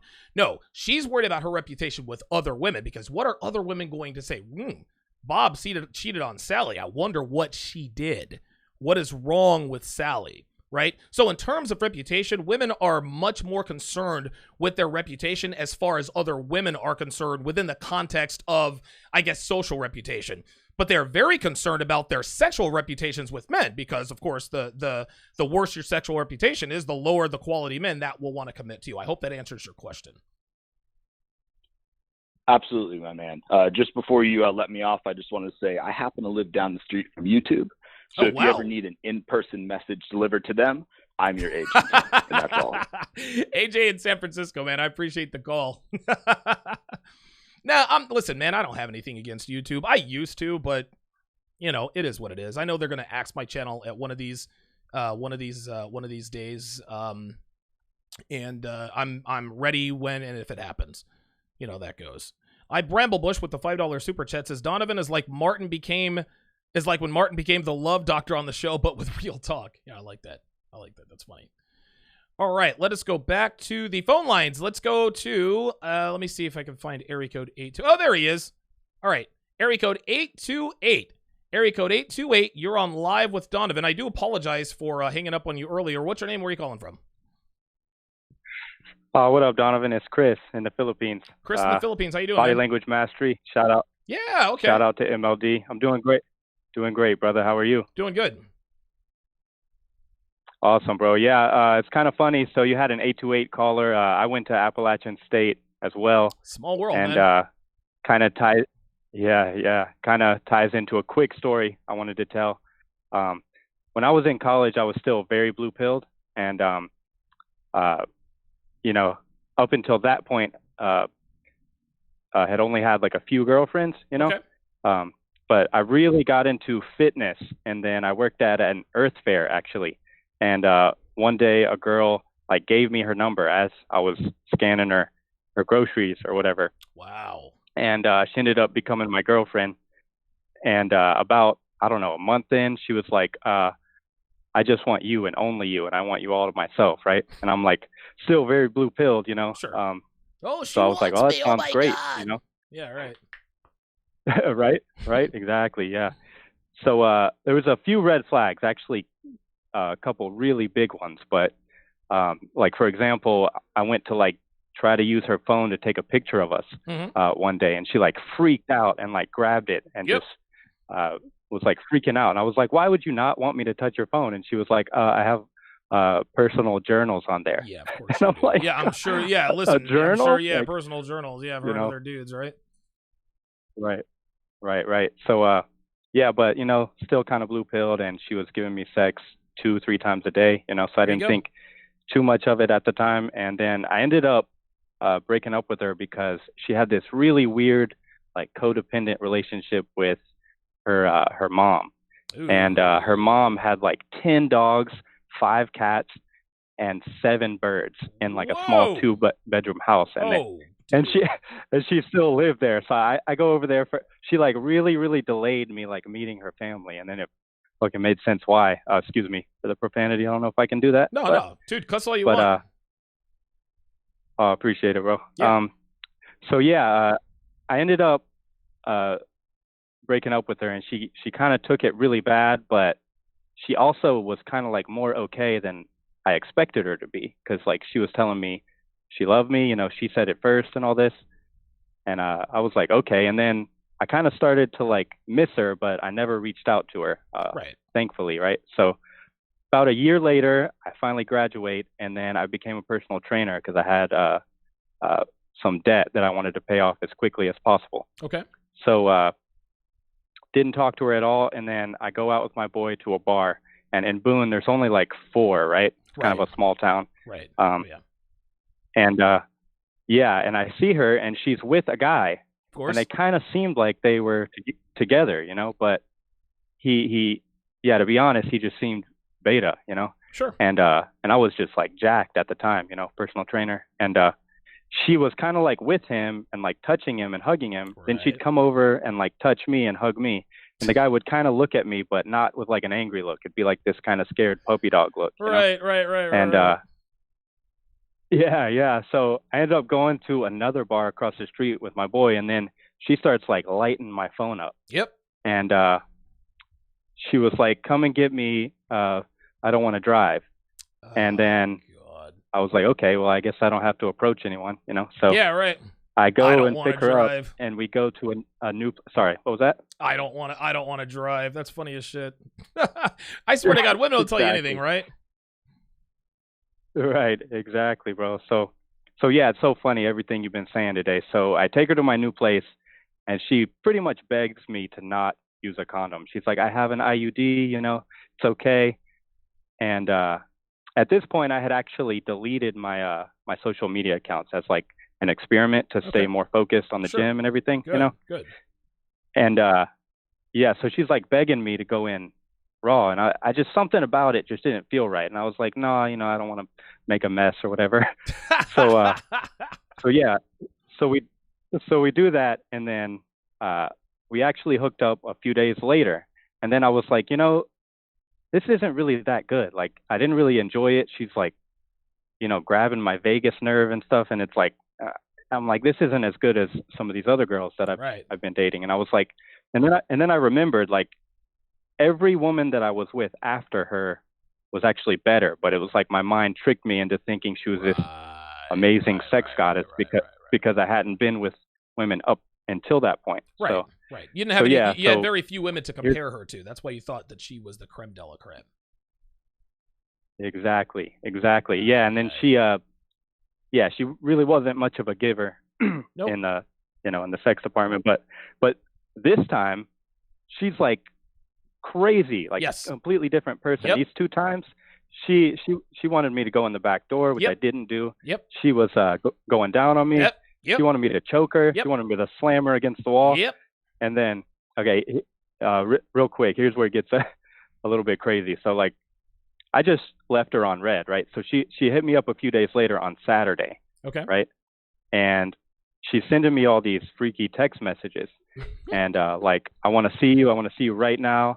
I want to suck it like a popsicle, all this stuff, That's awesome. And, right. And then your cock like an orange creamsicle. I just left her on red. I was like, yeah, right, orange creamsicle. Yeah, right. Like, I was like, yeah. So I was actually talking to another girl, and I was like, I'd rather spend time with her, right? So, 2 days later, I go into Earth Fair and I see my boy. So I don't work there at this point. He's like a manager there, and he kind of has the same friend group as her. And he was like, "What up, bro?" And we start to catch up. And he was like, "Did you see, what's her name, got engaged?" And I was like, "Wait, what?" God, so she's I was like- engaged to that guy. Yo, yeah, and you know who it was? I swear to God. The guy at the bar That's he right. left the bar. Guys, listen, Yeah, man, bro. I'm trying to Nasty. tell you, these Nasty. hoes ain't loyal, man. These hoes are absolutely not loyal. Thanks for the call, Chris in the Philippines. Again, women cheat, guys. Women cheat. Dude, caller after caller. Dude, this married bitch I'm fucking. This dude had a boyfriend, I fucked her. Dude, when women cheat, they do not use condoms. I know this because I've been on both sides of this equation. Unbelievable. Engaged to the guy and begging another man to raw dog her into submission. Dude, how much you want to bet she didn't really have an IUD, right? How much do you want to bet she just wanted to baby trap that guy and pin the new baby on her new husband? Ay, ay, ay. Unbelievable. Let us go to area code. I got area code 480 next, then area code 214 after that. Area code 480. You're on live with Donovan. What is your name and location? Donnie boy. What's up, man? It's Mike in Phoenix. Mike in Phoenix, how you doing, brother? Hey, doing good. It's my day off. I'm watching you on the 70-inch big screen. Ah, very nice. So, yeah, very nice. It's a great show. A couple items. One is a lot of the guys were talking about how the baby trap and other things that girls are trying to get 90 under. seconds. Right? What I've noticed real quick, a lot is just real quick, Mike. You guys are going to start to hear the voice prompts. 90 seconds, 60 seconds, 30 seconds. If you are in the queue, you will get on the show. So when she says 30 seconds, she's not saying 30 seconds until the show ends. It is 30 seconds until the phone lines close. So if you are in the queue, you'll get on the show. All right, go ahead, Mike. Yeah, the classic as Roosh, Rollo, all of you guys have said alpha seed, beta need. That's right. They quintessentially it's 60 female seconds. selfishness. They just yeah. want to get that power, bank on that alpha's baby to give them the status and the money later on down the road. There it is. All that goodness. So the second one is MRAs. Everybody bags on MRAs all the time, but without practicality of power, a lot of this shit's useless. And we need to do a double header attack like September 1st, 1939. The Wehrmacht and the Red Army tagging Poland. We got to do the same thing on the court system to get a lot of this junk switched around. Yeah, it's going to be ridiculous. No, listen, I agree. I agree with you 100% on that because a lot of guys, and thanks for the call, Mike in Phoenix. Yeah, he's right, man, because the system is, and girls wouldn't, if the court systems weren't so heavily skewed and biased towards women, if 10 seconds. If our justice system didn't reward women for the licentious behavior that is baby trapping, sperm jacking, paternity fraud, they wouldn't be as apt to do it. That's just kind of how that goes. All right, let's go to area code 214. Area code 214. You're on live with Donovan. What is your name and location? Hey, Donovan. I think you probably know my name because I called in before. However, please I don't want to reveal it. refresh my memory. No, I said I don't want to reveal it because I have a very personal story. Okay, well, I'll call you John. So Where are you I calling don't from, want John? people connect. Okay, I'm calling from Texas. Okay, John in Texas. Quote John in Texas. What's on your mind, John? So first of all, I have one brief story, and then two brief questions. So it's going to be real quick. All right. So anyway, about the topic at hand, I remember some time ago I saw this woman in the street, so I hit on her. Right. She was an older woman, probably some like maybe 34 something, whatever. She was in her 30s. So I hit on her. I'm talking to her, and she says immediately she's attracted to me, and she says that her and her husband are getting a divorce, right? I didn't even ask her. She just said that, right? So, she didn't have a phone at the time, so I gave her my Facebook, and we trade Facebook information. So, I friend her, she accepts me, And on her Facebook, I see her and her husband, and I could tell immediately just from the post that her and her husband weren't getting a divorce. Of course, right. That her husband was a simp, and it was obvious from the post, and I looked at his profile too. And she added me on Facebook, and I could see like her whole family, she had photos of her wedding, stuff like that. And nothing ended up happening because I felt, part of me felt bad, but the real reason why nothing ended up happening, and maybe you'll get a kick out of this, is because when I approached her, right, I thought she had a juicy ass, but then when I saw her photos on Facebook, her ass didn't look as juicy, so I didn't really want to fuck that much. But her having a husband, it just, I don't know. I was like, I got turned off. Okay. Because I knew that they were still together. Sure. So And that's the first story. Well, hold on. Women will tell you that they're getting a divorce because they do understand. I had a call yesterday. Why would a woman tell me she's getting divorced if she's not really getting divorced? Well, because most women understand, or most women think, that most men are like women. Women don't like having sex with married men, right? If you have a girlfriend, they're okay with that. If you have a husband, they're not okay with it, right?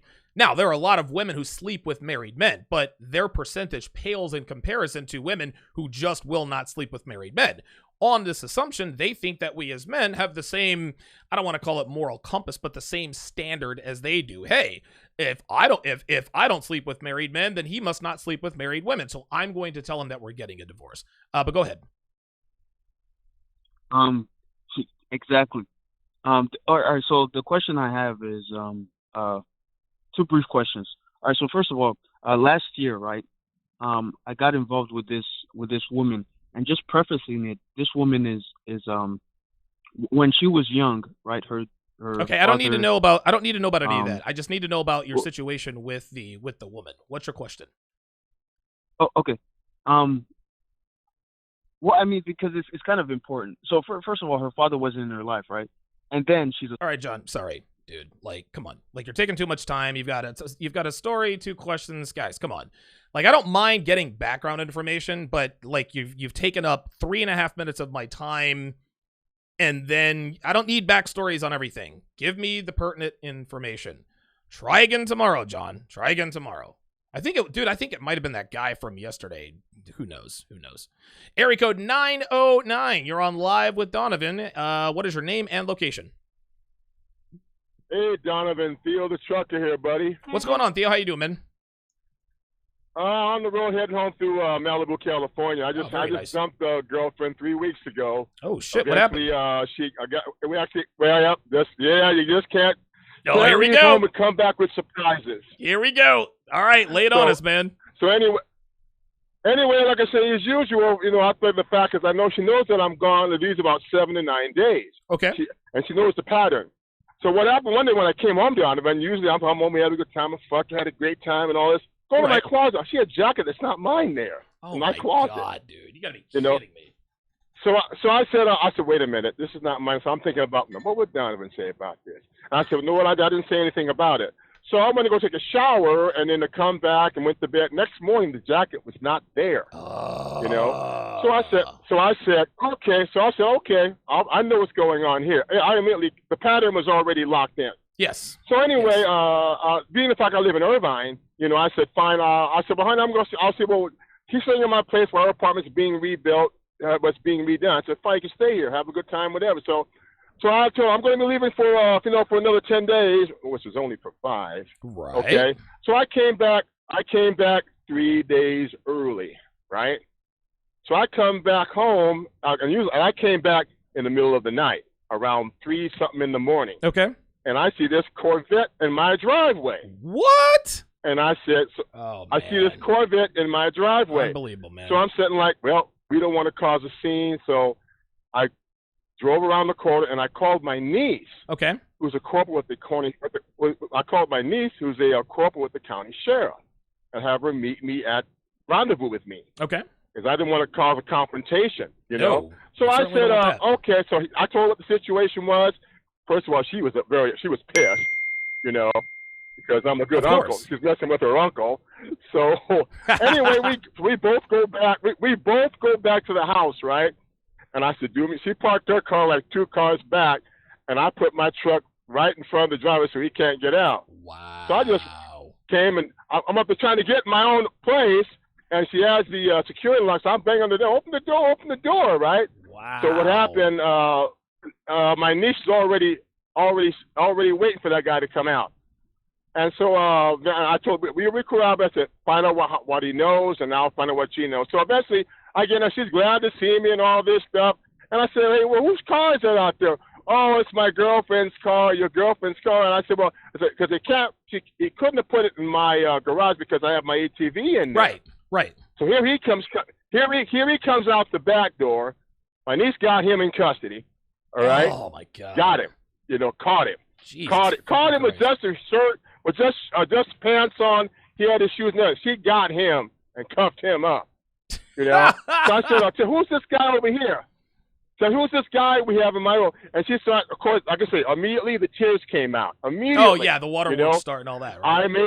I made a mistake. You're always gone, and such and such and such. And I said yes, but then again, I was always very, very, very good to you, and you're living in my place. And yeah, they don't care about that. I said, well, I made a mistake.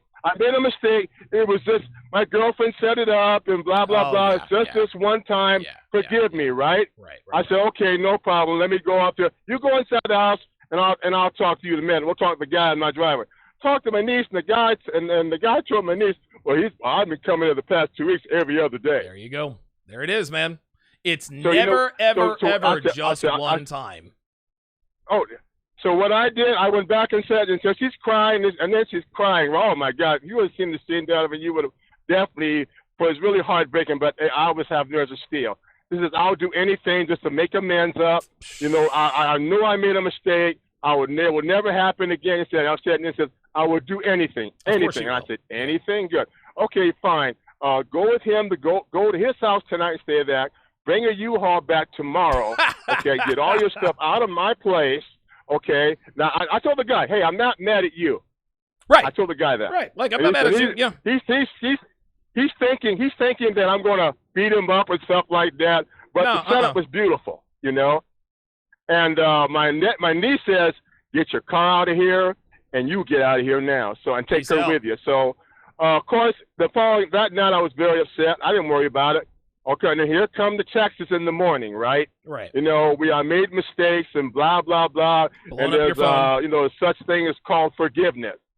And I call her back on the phone. I'm fresh out of forgiveness coin. That's right. And so what I do now, I told her to go with him that night. Get out. If you don't leave, we're going to have this guy arrested, and I'm going to impound his car. Wow. Okay. So I said fine. I said so. And then eventually, so what I do now when I leave Donovan, my niece took her key from her, and my niece checks my place regularly when I'm gone. Wow. And guess what? Man. She got caught again. In the house. Jesus Christ! But listen, they never. Listen, they always say, "I'll do anything," and then they always continue to cheat. Yeah, caught her in the house. She caught her in the house again, and she called me on the phone. I said, "What's her reason for being in out?" Oh, well, she forgot his leather jacket. Oh. I said, get out of the house. Forgot his leather jacket. And I said, thank you. Ooh, my bad, Theo the trucker. I cut you off prematurely. Guys, give me about 20 seconds. I think I've got an Amazon package at the door, and I need to fill up my water. 20 seconds, I'll be right back.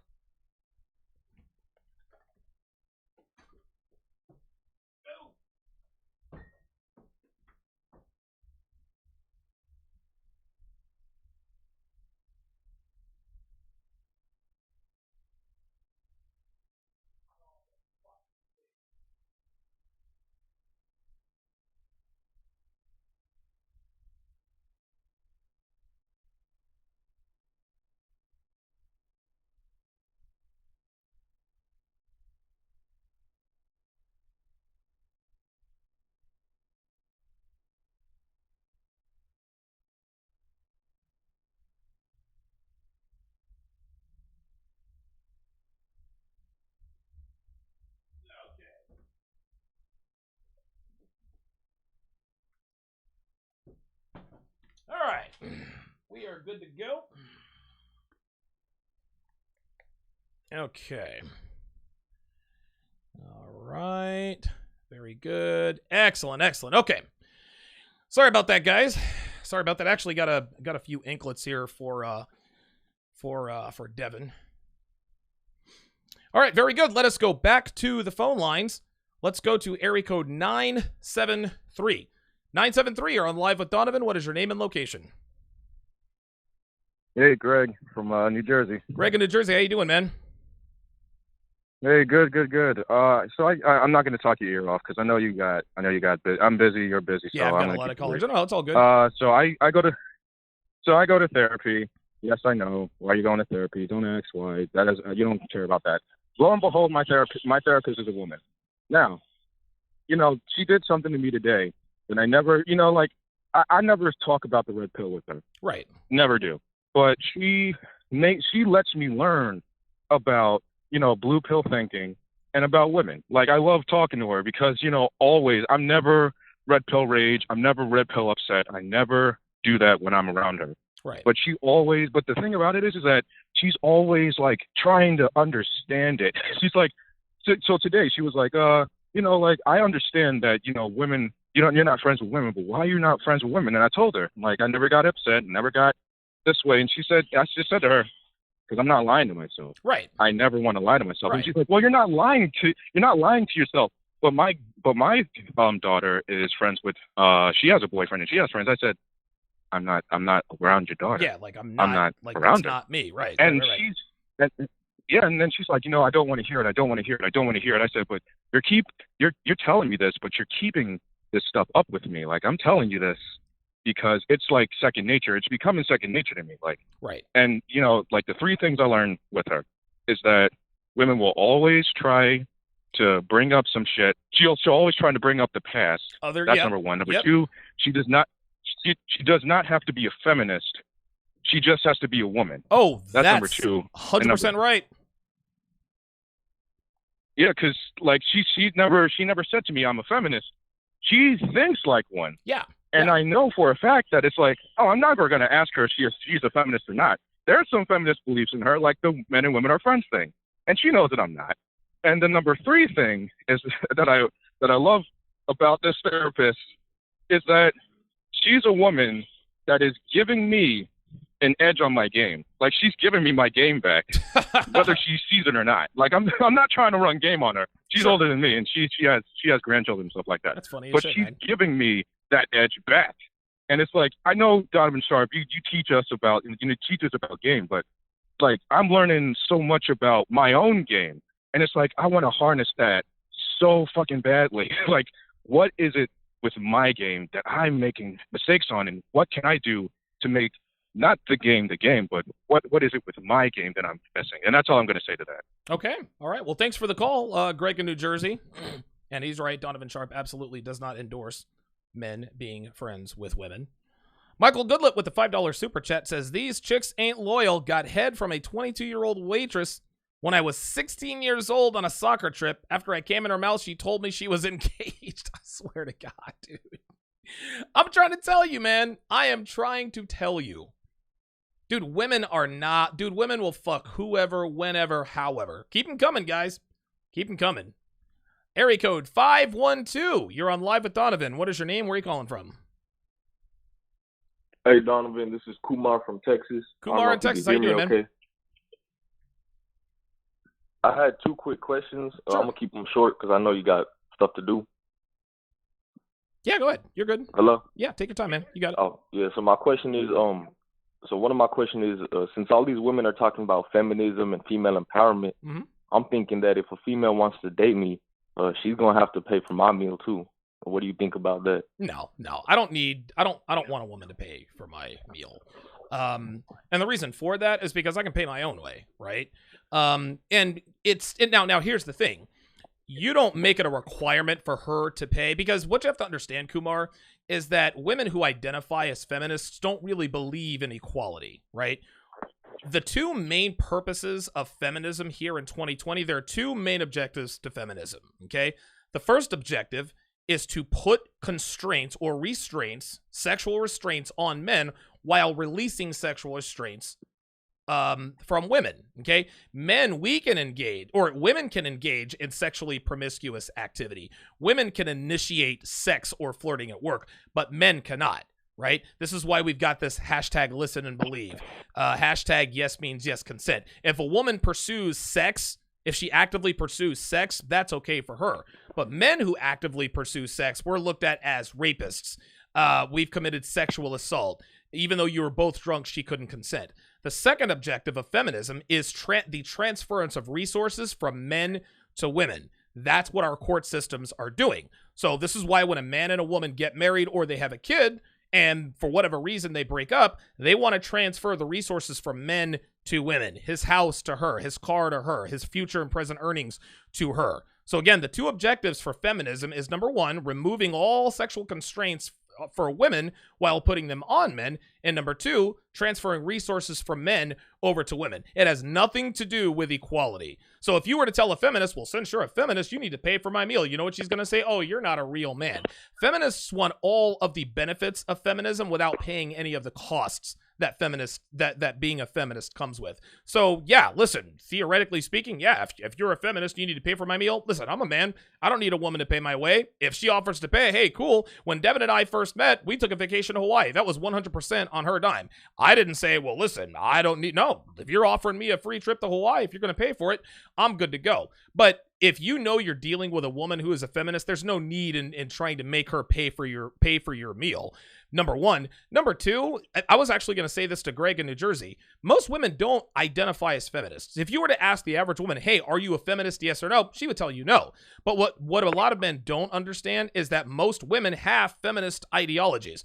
Are you a feminist? No. But I believe in the pay gap, right? I believe women should be equal to men. Okay, you still have feminist beliefs and feminist ideology. That's the answer to your first question. What's your second question? Okay, so my second question is, so I'm 21 right now, and I would say that like I have like an alpha male body or whatever. Okay. But I don't really want to associate with women because the risks, like both STDs and other risks involved, like mental abuse and all that. Yep. So I'm thinking like if I meet a girl, I want to tell her that before you even touch me, we're gonna get tested together, and if you're not about it, then you just, you know what I'm saying, that already tells me everything I need to know. Yeah. What do you think about that? Yeah, even if a woman were completely and totally clean, like that's not gonna fly, man. And I understand where you're going with that, but the act of sexual intercourse is supposed to be unscripted. It's supposed to be that's the excitement of game. That's the excitement that comes with. It's sort of a mating dance. Like flirting is a mating dance. If you guys are about to get it in, if you guys are about to get down, you say, well, wait a minute, before I smash, we need to take an STD test. That's going to completely kill the mood. Even if she wanted to, at that point, I mean, what are you going to do? Get tested right then and there? So I understand what you're saying. Hey, listen, it's a requirement that you absolutely get tested. What you need to understand is that you're going to be sacrificing that whole heat of the moment, like the actual joy that comes with pursuing and having sex. Don't get me wrong. What you're saying certainly makes sense theoretically, but when you put it into practical terms, that's not really going to happen. Girls are going to want to fuck a guy like you, whether or not you get an STD test. That's just how it is. Okay, so what do you recommend for a guy like me? Should I just stay MGTOW until they legalize prostitution, or? Why do you say stay MGTOW? Why are you saying that you're you think you're a MGTOW? Yeah. No. MGTOW's. Why do you think you're a MGTOW? I don't understand. I'm not putting two and two together. I think I'm MGTOW because all the experiences I've had with women, but not just my own, just from what I've seen women do to my guy friends and stuff, and like the red pill knowledge. It's like knowing the red pill knowledge. Why would you even want to associate with women until society fixes itself? Oh no. Listen, Kubar. I think your definition, and I don't know, maybe you don't understand this, but MGTOWs and red pill guys are the same people. Like we have the same definitions. We both, MGTOWs and red pill guys, believe exactly the same thing. there are men out there who call themselves MGTOWs who aren't really MGTOWs, right? And again, and I've come to this conclusion because I've tried to nail down the definitions of MGTOWs, and people are always telling me, well, Donovan, that's not it. Well, MGTOWs don't want anything to do with women. I've got 500 MGTOWs telling me, no, MGTOWs have sex with women. MGTOWs have relationship with women. It's just that blah, blah, blah, blah, blah. And when I boiled it all down, when it gets all reduced, I think to myself, okay, well, MGTOWs and red pill guys, we are literally exactly the same person. So what you're describing is just checking out of the dating market. And if there's, I mean, if that's what you're going to do, call it that. But I know a lot of MGTOWs who regularly have sex with beautiful women all the time, and they don't have a problem with it. So be very careful about calling yourself a MGTOW, because there are a lot of MGTOWs out there who be like, wait a minute, this guy is checking out of the dating market and he thinks he's a MGTOW. That's not really what that is. So if you listen, what I would recommend for a guy like you, you're young. You're 21 years old, man. You understand what I'm saying? What you have to understand is that everything is going to come with risks, Kumar. Even, dude, there's risk that comes with marriage. There's risk that comes with casual sex. No interaction with a woman is going to be 100% risk-free. If you're not, if you don't want to have anything to do with women, that's fine. But you're going to have to understand, even if society, quote unquote, fixes itself, and let's get one thing straight, that's not going to happen in either one of our lifetimes. But if society were to get itself straightened out by some miracle of God, you're still going to have the same inherent risks that come with messing with women. So if I were you, I would just make sure to use a condom every time. Don't get attached to women. Don't wife up or become the girlfriend. Don't father any children. That would be my advice to you, Kumar. Thanks for the call, Kumar. I appreciate the call. Yeah, you have to be very, very, very, you have to be very careful about the MGTOW definition. Whitney Young in the chat says MGTOWs don't affiliate with women. No, Whitney, you are wrong. You're 100% wrong. Because I have done dozens of videos where I talk about how MGTOWs want to not have anything to do with women. And every time somebody gets wind of a video that I do, well, MGTOWs don't want to have anything to do with women. They want to do sex dolls and this and that and the other. I've got 1,000 of them breathing down my neck. Donovan, that's not what it is. We MGTOWs do associate with women. We do have sex with women. We do have one-night stands. We do have relationships. And so enough of these guys told me this, and I was like, okay, well then MGTOWs and red pill guys are the same thing. Like, that's what this is. The problem that the MGTOW community has is they have a lot of men in their ranks who aren't really MGTOWs. A lot of the MGTOW community has a very low level of people who aren't really that good with women, and they're pissed off that they're not good with women, so they don't want to try anymore. Kumar is not, he's not that guy. Kumar's like, listen, I can get pussy if I wanted to. I just choose not to because there's an inherent risk. That's not what a MGTOW believes in. Like, that's not MGTOW. And of course, then there's fake MGTOW guy. Well, you still don't get it. Listen, there are 100 different definitions of MGTOW, but when it comes down to it, MGTOW guys and red pill guys, we are literally exactly the same people. We are lockstep in our beliefs. There is no difference between men going their own way and the red pill. They are two sides of the same coin. If a man checks out of the dating market and says he doesn't want to have anything to do with women on any level, sexually or otherwise, that is not a MGTOW. That is a man who has checked out of the dating market. And they should just call themselves that. They should call themselves that. Area code 802 and 808. I'm going to come to you guys here in just a second. Let me shout out a couple of super chats here. Big thanks goes out to Phineas Henshaw with the $10 super chat. Says, if your girl gets a letter from a deployed military person and she is not the sister mother, they've been screwing. Okay, that makes sense. Oh, I got you. Yeah, right, exactly. Okay, it took me a little while. It took me a little while for that. Pimped Out Geese with the $5 super chat says, I know you don't have kids, but as someone that does have multiple kids, can you aspire to be a 5%er, especially in the finance realm? Of course you can. Of course you can. Listen, it's going to be a little bit more difficult to become a 5%er with kids. That doesn't mean it's impossible. Dude, there are many, many alpha males running around living the red pill life who have kids. Tanner Guzzi comes to mind. Tanner Guzzi has like 4 or 5 kids. That guy is as alpha as they come. He's as alpha as they come. All right, good stuff. Let's go back to the phone lines. Area code 802. Area code 802, you're on live with Donovan. What's your name? Where are you calling from? Hello, Donovan. This is Debson. I'm calling from Bellington. Debson, what's going on, man? Yeah, I'm doing good, man. Good. Well, Donovan, I will share my story with you, and first I have a question to ask you. Sure, go ahead. But before I do that, I will just say something about the caller you have earlier, Umar. That's called the guy that's 21. That's he's a MGTOW. Well, I would tell him that MGTOW and red pill are the same thing, but he's 21, right? So he's in the age like to have game, go out with women to gain experience. That's right. Like because you are 21. So, most men that are real MGTOW, they are guys that are already in their 40s. Yeah, they already 30s, 40s, and smashed 50s. so many Absolutely. women. They have all kind of experience, so that's why they don't care anymore. But now Very in good, the age he's in the age like to learn right now. That's why he's supposed to do. But he has to always remember, like, always use condom, like wipe your dick, because Right. you don't want to get women pregnant. Right. Yeah. As long as So, you wrap your dick, you got nothing to worry about. But go ahead. Go ahead. Hello. Yeah, but my story, Donovan, is like when I was 19 years old. 19 years old, there's a woman, she was already 49 years old. She has 4 kids, and she was already married twice. And I was 19 years old. So at this time, I was not living in the state yet. So I was living in the Caribbean. So she would come to me like 4 times a year, lying to her husband, and and we do all kind of things. She was, I mean, I don't want to say where she was living. Probably some guys know, somebody watching you right now, they know who I am. So, that's why I don't want to, I don't say where, which state she was living. So she would come to me like 4 times a year. So one time she was at home and she went to use the restroom, and her husband was in the house, and she let her computer open. So her husband go to the messages and see everything.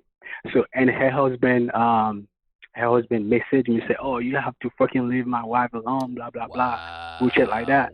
And I was like, dude, you don't even know me, so I'm just friends with your wife. She's a good person. You should trust your wife. You know what's killing me? So this guy believed all I said, even though she see my message. Wow. And now. Yeah, and so now, and after that, the guy messaged me, said, "Oh, I'm sorry, I think you're in something serious with my wife." I said, "No, man, I'm 19 years old. I'm just friends with your wife. I don't know why you will believe such thing." Even even he see the proof, like not somebody tell him. Right he in his see face. the proof, like he has the message.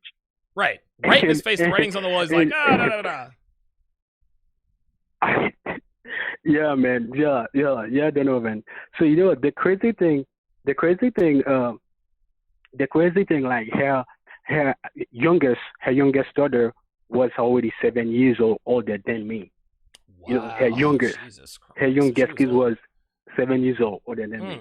So and the woman was right, and her husband was right as well. And till right now, she's still crazy about me. She's still crazy about me. Say, hey, I want to smash you and stuff like that. But right now, I think she's like 50, almost 58 or 59, something like that. Well, thanks for the call. Well, thanks for the call. I appreciate that. I got 4 more callers online. I want to make sure we get to that. Big thanks goes out to Dayan or Donez. I've had about 10 married women call me up to tune them up while their husbands were at work. Benefits of working second shift. I'm telling you, man. I'm telling you, dude. And women are always so incensed when men suggest that women cheat more than they do. No, women cheat way more than women. More opportunities, less impulsiveness. Do the math. All right, let's go to area code 808. Area code 808, you're on live with Donovan. What is your name? Where are you calling from? Hey, Donovan, how's it going, man? This is Earl from Honolulu, man. Earl in Honolulu, I how you swear, doing, man? Yep, I swear, man. I love your content. It's like a superpower. It's like that red pill is like a third eye or a sixth sense, man. I feel like Robert Downey Jr.'s Sherlock Holmes, man. It's like I can slow down space and time and analyze shit. I swear to God. Right, he man. throws the left, I counter with the Anyway. right, I put him in the headlock, I take him down and put him in the chicken wing and submit him. Yeah, I know exactly what you're talking about. Exactly, man. But I swear, let these guys know, man. There's this movie called Drive with Ryan Gosling. Oh, I've seen it. at it with a rail peel lens. I swear to God, I've seen it. Face palming yourself, bruh. It's like, first of all, it's Ryan Gosling. It's like he probably hit all the sixes that these thirsty thoughts like, and it's like, first of all, it's like you need that.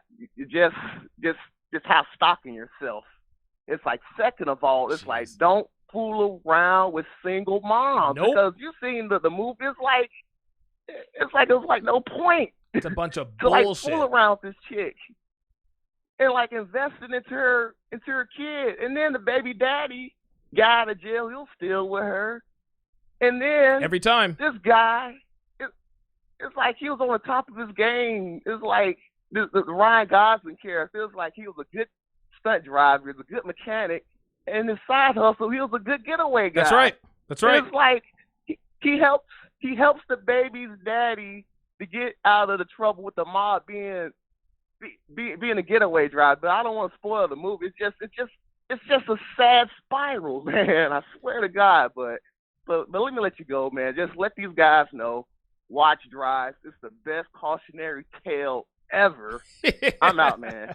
Thanks for the content. Absolutely. Earl in Honolulu. Yeah, here's another Ryan Gosling movie that you need to watch. It's called Blue Valentine. Blue Valentine. That is absolutely a red pill movie. You guys definitely got to check that out. Blue Valentine and Drive. Earl is not lying. All right, let's go to area code 713. Area code 713, you're on live at Donovan. What's your name? Where are you calling from? Yo, this is Beastly Nerd from Houston, Texas. What's up, Donovan? Beastly Nerd, how you doing, man? Good, man. I'm at work, so I'm gonna be real quick. One subject that everybody hasn't hit on, as far as dealing with married women, girl trips. Oh, yeah. Oh, yeah. Oh, dude, we already know about all that, man. Listen, I talk about this all the time on my show, man. Do not date women who go on girls' trips. Oh, we're going to a weekend getaway in Vegas. I'm going to a weekend getaway in Panama City or Florida, or we're going to go on a girls' trip to the Bahamas. These girls are going for dick. That's it. I have smashed many married women, women in relationships, single girls on girls' trips. Never, ever, ever commit to a woman who is or ever has been on a girls' trip. Yes, because I myself have a story. Let's do it. One woman that I actually met with her, it was a girls' trip. She was kind of older than me, and so I met her and everything else. We partying and all this stuff at the club, buying me drinks. Well, a guy that I also met on the cruise, he peeped. He said, "Hey, dog, man, she wanna get with you." I said, "Nah, man." Me being young and dumb, I'm like, "Nah, she married." She was like, "Nah, man, she wanna get with you." Later on, she came and sat on my lap. Well, that trip, I didn't do anything, but I ran into her and her group again on a second cruise, and the second time, by this time, her family know who I am because I'm in pictures with them, and they say, "Oh, I'm the bodyguard bouncer that they met and party with," because it was her birthday. But on the second time, I ended up in the bed with her and the friend. So I'm just making a quick call just to let y'all know, fellas, man, don't let them girls go on them girl trips. All right, man, appreciate it. Do not do it. Appreciate the call. Beastly Nerd in Houston. Talking about girls trips. Yeah, listen, do not, again, girls trips. We all know what happens on girls trips, man. I don't think there's any really need beating a dead horse. Area code 504. You're on live at Donovan. What is your name? Where are you calling from? Hello? Yes, sir. Area code 504. You're on live at Donovan. Hey, Donovan, is Leo from New Orleans. Leo from New Orleans. How you doing, brother? Real quick. I just wanted to say two things. One, females only controlled by the environment. Yep. Like you said earlier, if there's no consequences for them cheating, they're gonna do what they do. That's right. And then I got a follow up to that. So I'm in New Orleans. We just had Mardi Gras. Okay. And the whole time they have females down from different places, doing what they do. I got females that I do not know. Some of them I don't even know their name right now. Coming to my place and doing what they do with me, and it's like, the worst thing about that is they not making me use a condom. They wouldn't have. If I didn't grab a condom and put one on, they wouldn't have made me use it. Right. And I'm like, that's scary to me. Like, they taking these trips for conferences. One of them was in law school. The other one was down here just for a trip. So it's not even about like high class or low class. Nope. Like, that's just the way they is. That's the way they are. Fellas, y'all talking about STDs and stuff earlier. Man, look, just be careful, wrap it up, even if they're not going to make you. Listen, this is why girls get STDs, because they rarely make men use condoms. This is why girls get pregnant, dude. Like, it's never, and it's so funny. Bitches are always like, oh, you got 5 baby daddies. Bitch, you're the one letting niggas smash without condoms. It's not like you're out here making it a requirement to fuck you with it. No, women do not like condoms, guys. 11 times out of 10, maybe I'm exaggerating, but most of the time, you as the man, you got to be the one to suggest the condom. And even then, she's fighting you on that. I'll give you the last word. And you're right, man. Like, I'm a 6'5" guy, work out all the time, strong and whatnot. If they're attracted to you, or if they look at you a certain way, they're gonna let you do what you want. That's right. Man, it's crazy out here. Y'all protect yourselves, fellas. Appreciate the call, Leo in New Orleans. Again, yet another call. Another call, guys. I keep trying to tell you. I've said this forever. When women cheat, they don't use protection. And now we got call after call after call, man. Dude, Leo in New Orleans. Who else? Kumar in Texas. John in Texas. Mike in Phoenix. Chris in the Philippines. Keon in Boone. Tim in California. I'm telling you, man. I'm telling you. And any woman watching this, well, not all. Listen, man. And this is what we always get from our detractors, right? Well, maybe some, but not all. Listen, we didn't all get together and decide to come up with the same stories about women. No, we all have the same experiences with women. This is how women are. Big thanks goes out to Kenneth Christmas with the $10 super chat. Says just showing support, big brother. You, Minister Jap, AMS, and Coach Greg Adams, man, y'all be cooking. You damn right. Last call of the day. Area code 920. Area code 920. You're on Live with Donovan. What's your name? Where are you calling from? Hey, Donovan. This is Tom from Watertown, Wisconsin, calling back from yesterday. Ah, Tom in Wisconsin. How you doing, man? Just to give you an update, I want to get your opinion on how I should handle this. Okay. So this guy in California bugged out on her like I told her he would. Right. Now, wait, hold on real quick. Now he's not even in the picture. Hang on, Tom. Hang on, because a lot of people, hang on a second. A lot of people, I need to catch people up. So, Tom, if I'm not mistaken, you're the guy who said that you are in the middle of a divorce because your wife has said that she wants to get with a guy in California. It was a guy from her past, and she hasn't met up with him. She hasn't hooked up with him or anything like that, but she now says that she wants to be in a relationship with that guy and not you, right? So now give us the update on what's going on. Yeah. Okay, so what happened is she sent him a care package, and he didn't respond the way she wanted him to, right? And, kind of blew up, and he, ghosted her, basically. Wow. And I told her, I said, look, you were the side piece. You were not there. You were the side piece. Right. You were the revenge fuck. Yep. From the past. And so she hasn't slept with this guy. Hang on, Tom. She hasn't. Hold on, Tom. Hold on. Just to let everyone know, she hasn't had sex with this guy, right? No. Okay, so since you have been married, she hasn't gone out to California to see him. She's not had sex with him, but she had sex with him in the past before you were married, but not since you were married. Actually, they never hooked up, so that was part of the allure, I believe. So, okay. Anyways, yeah, it's ridiculous. But anyway, so now suddenly, ever since that shit went down last night, now her demeanor towards me has changed. Where before she wouldn't even consider going out with me to have dinner and coffee just so we could hang out and have fun. Yeah. Now suddenly, after I reminded her that if the roles reversed, she'd be all fucking butthurt. She's like, okay, I'll do it. I'll go with you. And she's looking at me differently, and she was touching me. She actually met me at the gym. I said, I'm working out right now.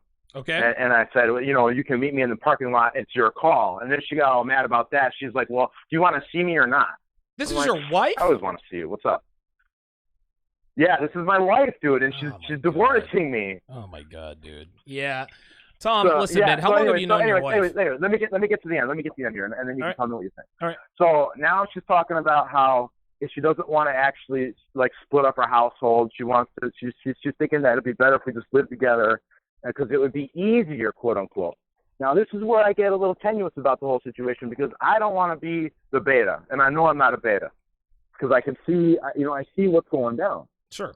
So I'm just wondering, in terms of building my value, yeah, I'm doing that. I'm going to the gym regularly. I'm eating well. I'm acting differently about things, and I'm making different considerations and changing my priorities, and it's obvious to her. So other than doing that while we still live together, is there any other tips that you would have for a guy in my kind of a situation where he's not like on the rocks, like relationship wise, just in terms of decorum, but where she's keeping you with a linebacker stiff arm or running back stiff arm, from getting the pussy? Tom, you got to go, man. You got to get the fuck out of there, man. Okay. Dude, Okay. This All right. woman is being so disrespectful. You're married to this woman, right? What she wants to do, she wants to go off and fuck other guys. When she says, well, we should live together because it's going to be easier, what she means is it'll be easier for me to go off and fuck other guys, right? She wants to be able to go off and fuck other guys, but still have that safety net, right? She wants to be single without the cost of being single. When girls are single, you don't get a man's protection. When girls are single, you got to have a place of your own, right? When girls are single, there is no man to sleep with at night. She literally wants her cake and eat it too. She wants you, her husband, to continue your husbandly duties without giving up the... She wants to be able to fuck other guys, but still come home to you. Tom, listen, man, you're not going to do this because guys almost never follow this kind of advice, right? Even when they see that, and not to bring in another situation, but I just had a consultation client that, dude, I worked wonders for this guy. We took his bitchy, neurotic girlfriend and turned her into the submissive slut. And what did this guy do? He did exactly what I told him not to do, which was move in with her. And surprise, surprise, she went right back to what she was doing before, and now he's stuck because he lives with her, right? So I'm not going to cast any false aspersions on you and telling you, listen, this is what you need to do. All I'm going to do is I'm going to tell you what's going to happen if you stay living with this woman. If you stay with this woman, okay, she is going to turn your life upside down. Because what's going to happen? She's going to start fucking other guys. Then she's going to want to fuck you. She's going to end up pregnant. She's going to swear up and down it's yours, and you're not going to know. That's what this comes down to. Tom, this woman does not love you. Wow. Okay? Listen, she does not love you. She doesn't love you. Dude, she didn't even have to cheat to know she wanted to leave you. She was going to leave you for a guy she's never even had sex with. And now she's bitching and moaning, are you going to see me or not? Tom, listen, man, let me ask you a few questions here. Do you guys have any kids? Yeah, go ahead. We got one child together, yeah. How old is the kid? 2. Yeah. He's about 2 years old. How long have you been married? 3 years in May. Okay, so you guys have a 2-year-old kid. It'll be 3 years in May, right? What you need to do, you need to get a lawyer. Listen, it's time to start thinking about Tom, because Tom, and I know you're not, I know you're not going to do this because men never listen to this kind of advice. And I know it's very hard to follow this kind of advice. Like, this is the mother of your child, presumably. You've been married to her for 3 years, so it's going to be very difficult for you to break free of that. Tom, this marriage is headed for disaster, man. Like, your marriage is over, right? Your marriage is over. How old are you? How old is she? How what? How old are you and how old is your wife? Say that again. She's 27. I'm 38. Dude, get out of there. Dude, listen, dump your wife. Okay. This is what needs to happen. Get a lawyer and tell your attorney exactly what you've told me, right? Here's what you want to happen. Ask your attorney this question. How can I keep my future ex-wife from taking me to the cleaners, right? Now, there might not be a way around it, but the only way you're going to get out of this with any sort of money or sanity is to blindside her. Like, this woman actually, think about this. Most women, Tom, blindside their husbands in divorce. They want a divorce. This woman's not even trying to do that. She wants to live with you while she fucks around. Dude, fuck that. Fuck that. Get an attorney, fucking file divorce papers, and get the fuck out of there, man. Make sure you get 50-50 custody of your kid. Make sure she doesn't get one fucking penny. Get out of there, Tom. Your wife neither loves or respects you. That's what this comes down to. And at this point, I don't care how high your value is. There is nothing that you can do to make her love you like you want her to love you. There's nothing. There is no advice. The only time, and you want to know something? Actually, I do have some good news. And I'm not being facetious here. She eventually, she will come around and love you like you want her to love you. But she's not going to do it at 27. She's going to love you when she's 37. That's what's going to happen. One day she's going to realize the error of her ways. Not going to be at 27 years old. She's still young and relatively attractive, right? Unfortunately for her, she doesn't understand that she's about 3 years away from the wall and that she's not going to be able to attract anybody else. Unfortunately for her, Tom, you're the highest value male she is ever going to have a chance to lock down. She doesn't know that. You do. Do not let this woman get over on you. I told her that, dude. I told her that straight up. Well, she's not going to believe you. She didn't like hearing that, but I told her the truth. Yeah. You got to get out of there, Tom. Yep. You got to get out of there, Tom. It's time to go. This woman neither loves nor respects you. I swear to God, the audacity of some women, dude. I can't believe it. This woman wants her husband to stay in the house and to pay the bills while she goes off and fucks other guys. Unbelievable. Unfucking believable. God, dude. Dude. And then women bitch and moan. Why do men talk all this shit about women? This is why. This is why, man. Oh, my God. Oh, my God. Yeah. He's not going to follow that advice, though. He's not going to do it. I had a consultation client of mine. I literally put him on what I call the text protocol. The way this works is that when she texts him, he doesn't respond without my approval. I literally took control of this man's phone for 2.5 days. And those of you guys who are my $55 patrons, you guys saw this when I sent you the screen grabs in the webinar a couple weeks back. She went from being this bitchy, neurotic woman who disrespected him and talking all the shit about him to, I can't wait to see you. What do you want me to wear? Oh, dude, wear red lipstick, wear all that stuff. She couldn't wait to see him. This guy literally undid all the work we did by moving in with this woman, and now he's back in that same position. So even though he saw that he saw with his own eyes. He couldn't believe it. He's like, bro, I don't know how you do this. Saw this with his own 2 eyes, and he still went against my advice. What this comes down to, and Tom's not going to do what I told him to do, right? Which just goes to show, most lessons can't be taught. Most of them have to be learned. Tom, unfortunately for him, is going to get divorce raped by his wife. He's going to do it. She's going to turn on the waterworks. She's going to make him think that she really does love him, and she's going to trap him. Man. Unbelievable, dude. Unbelievable. Ay.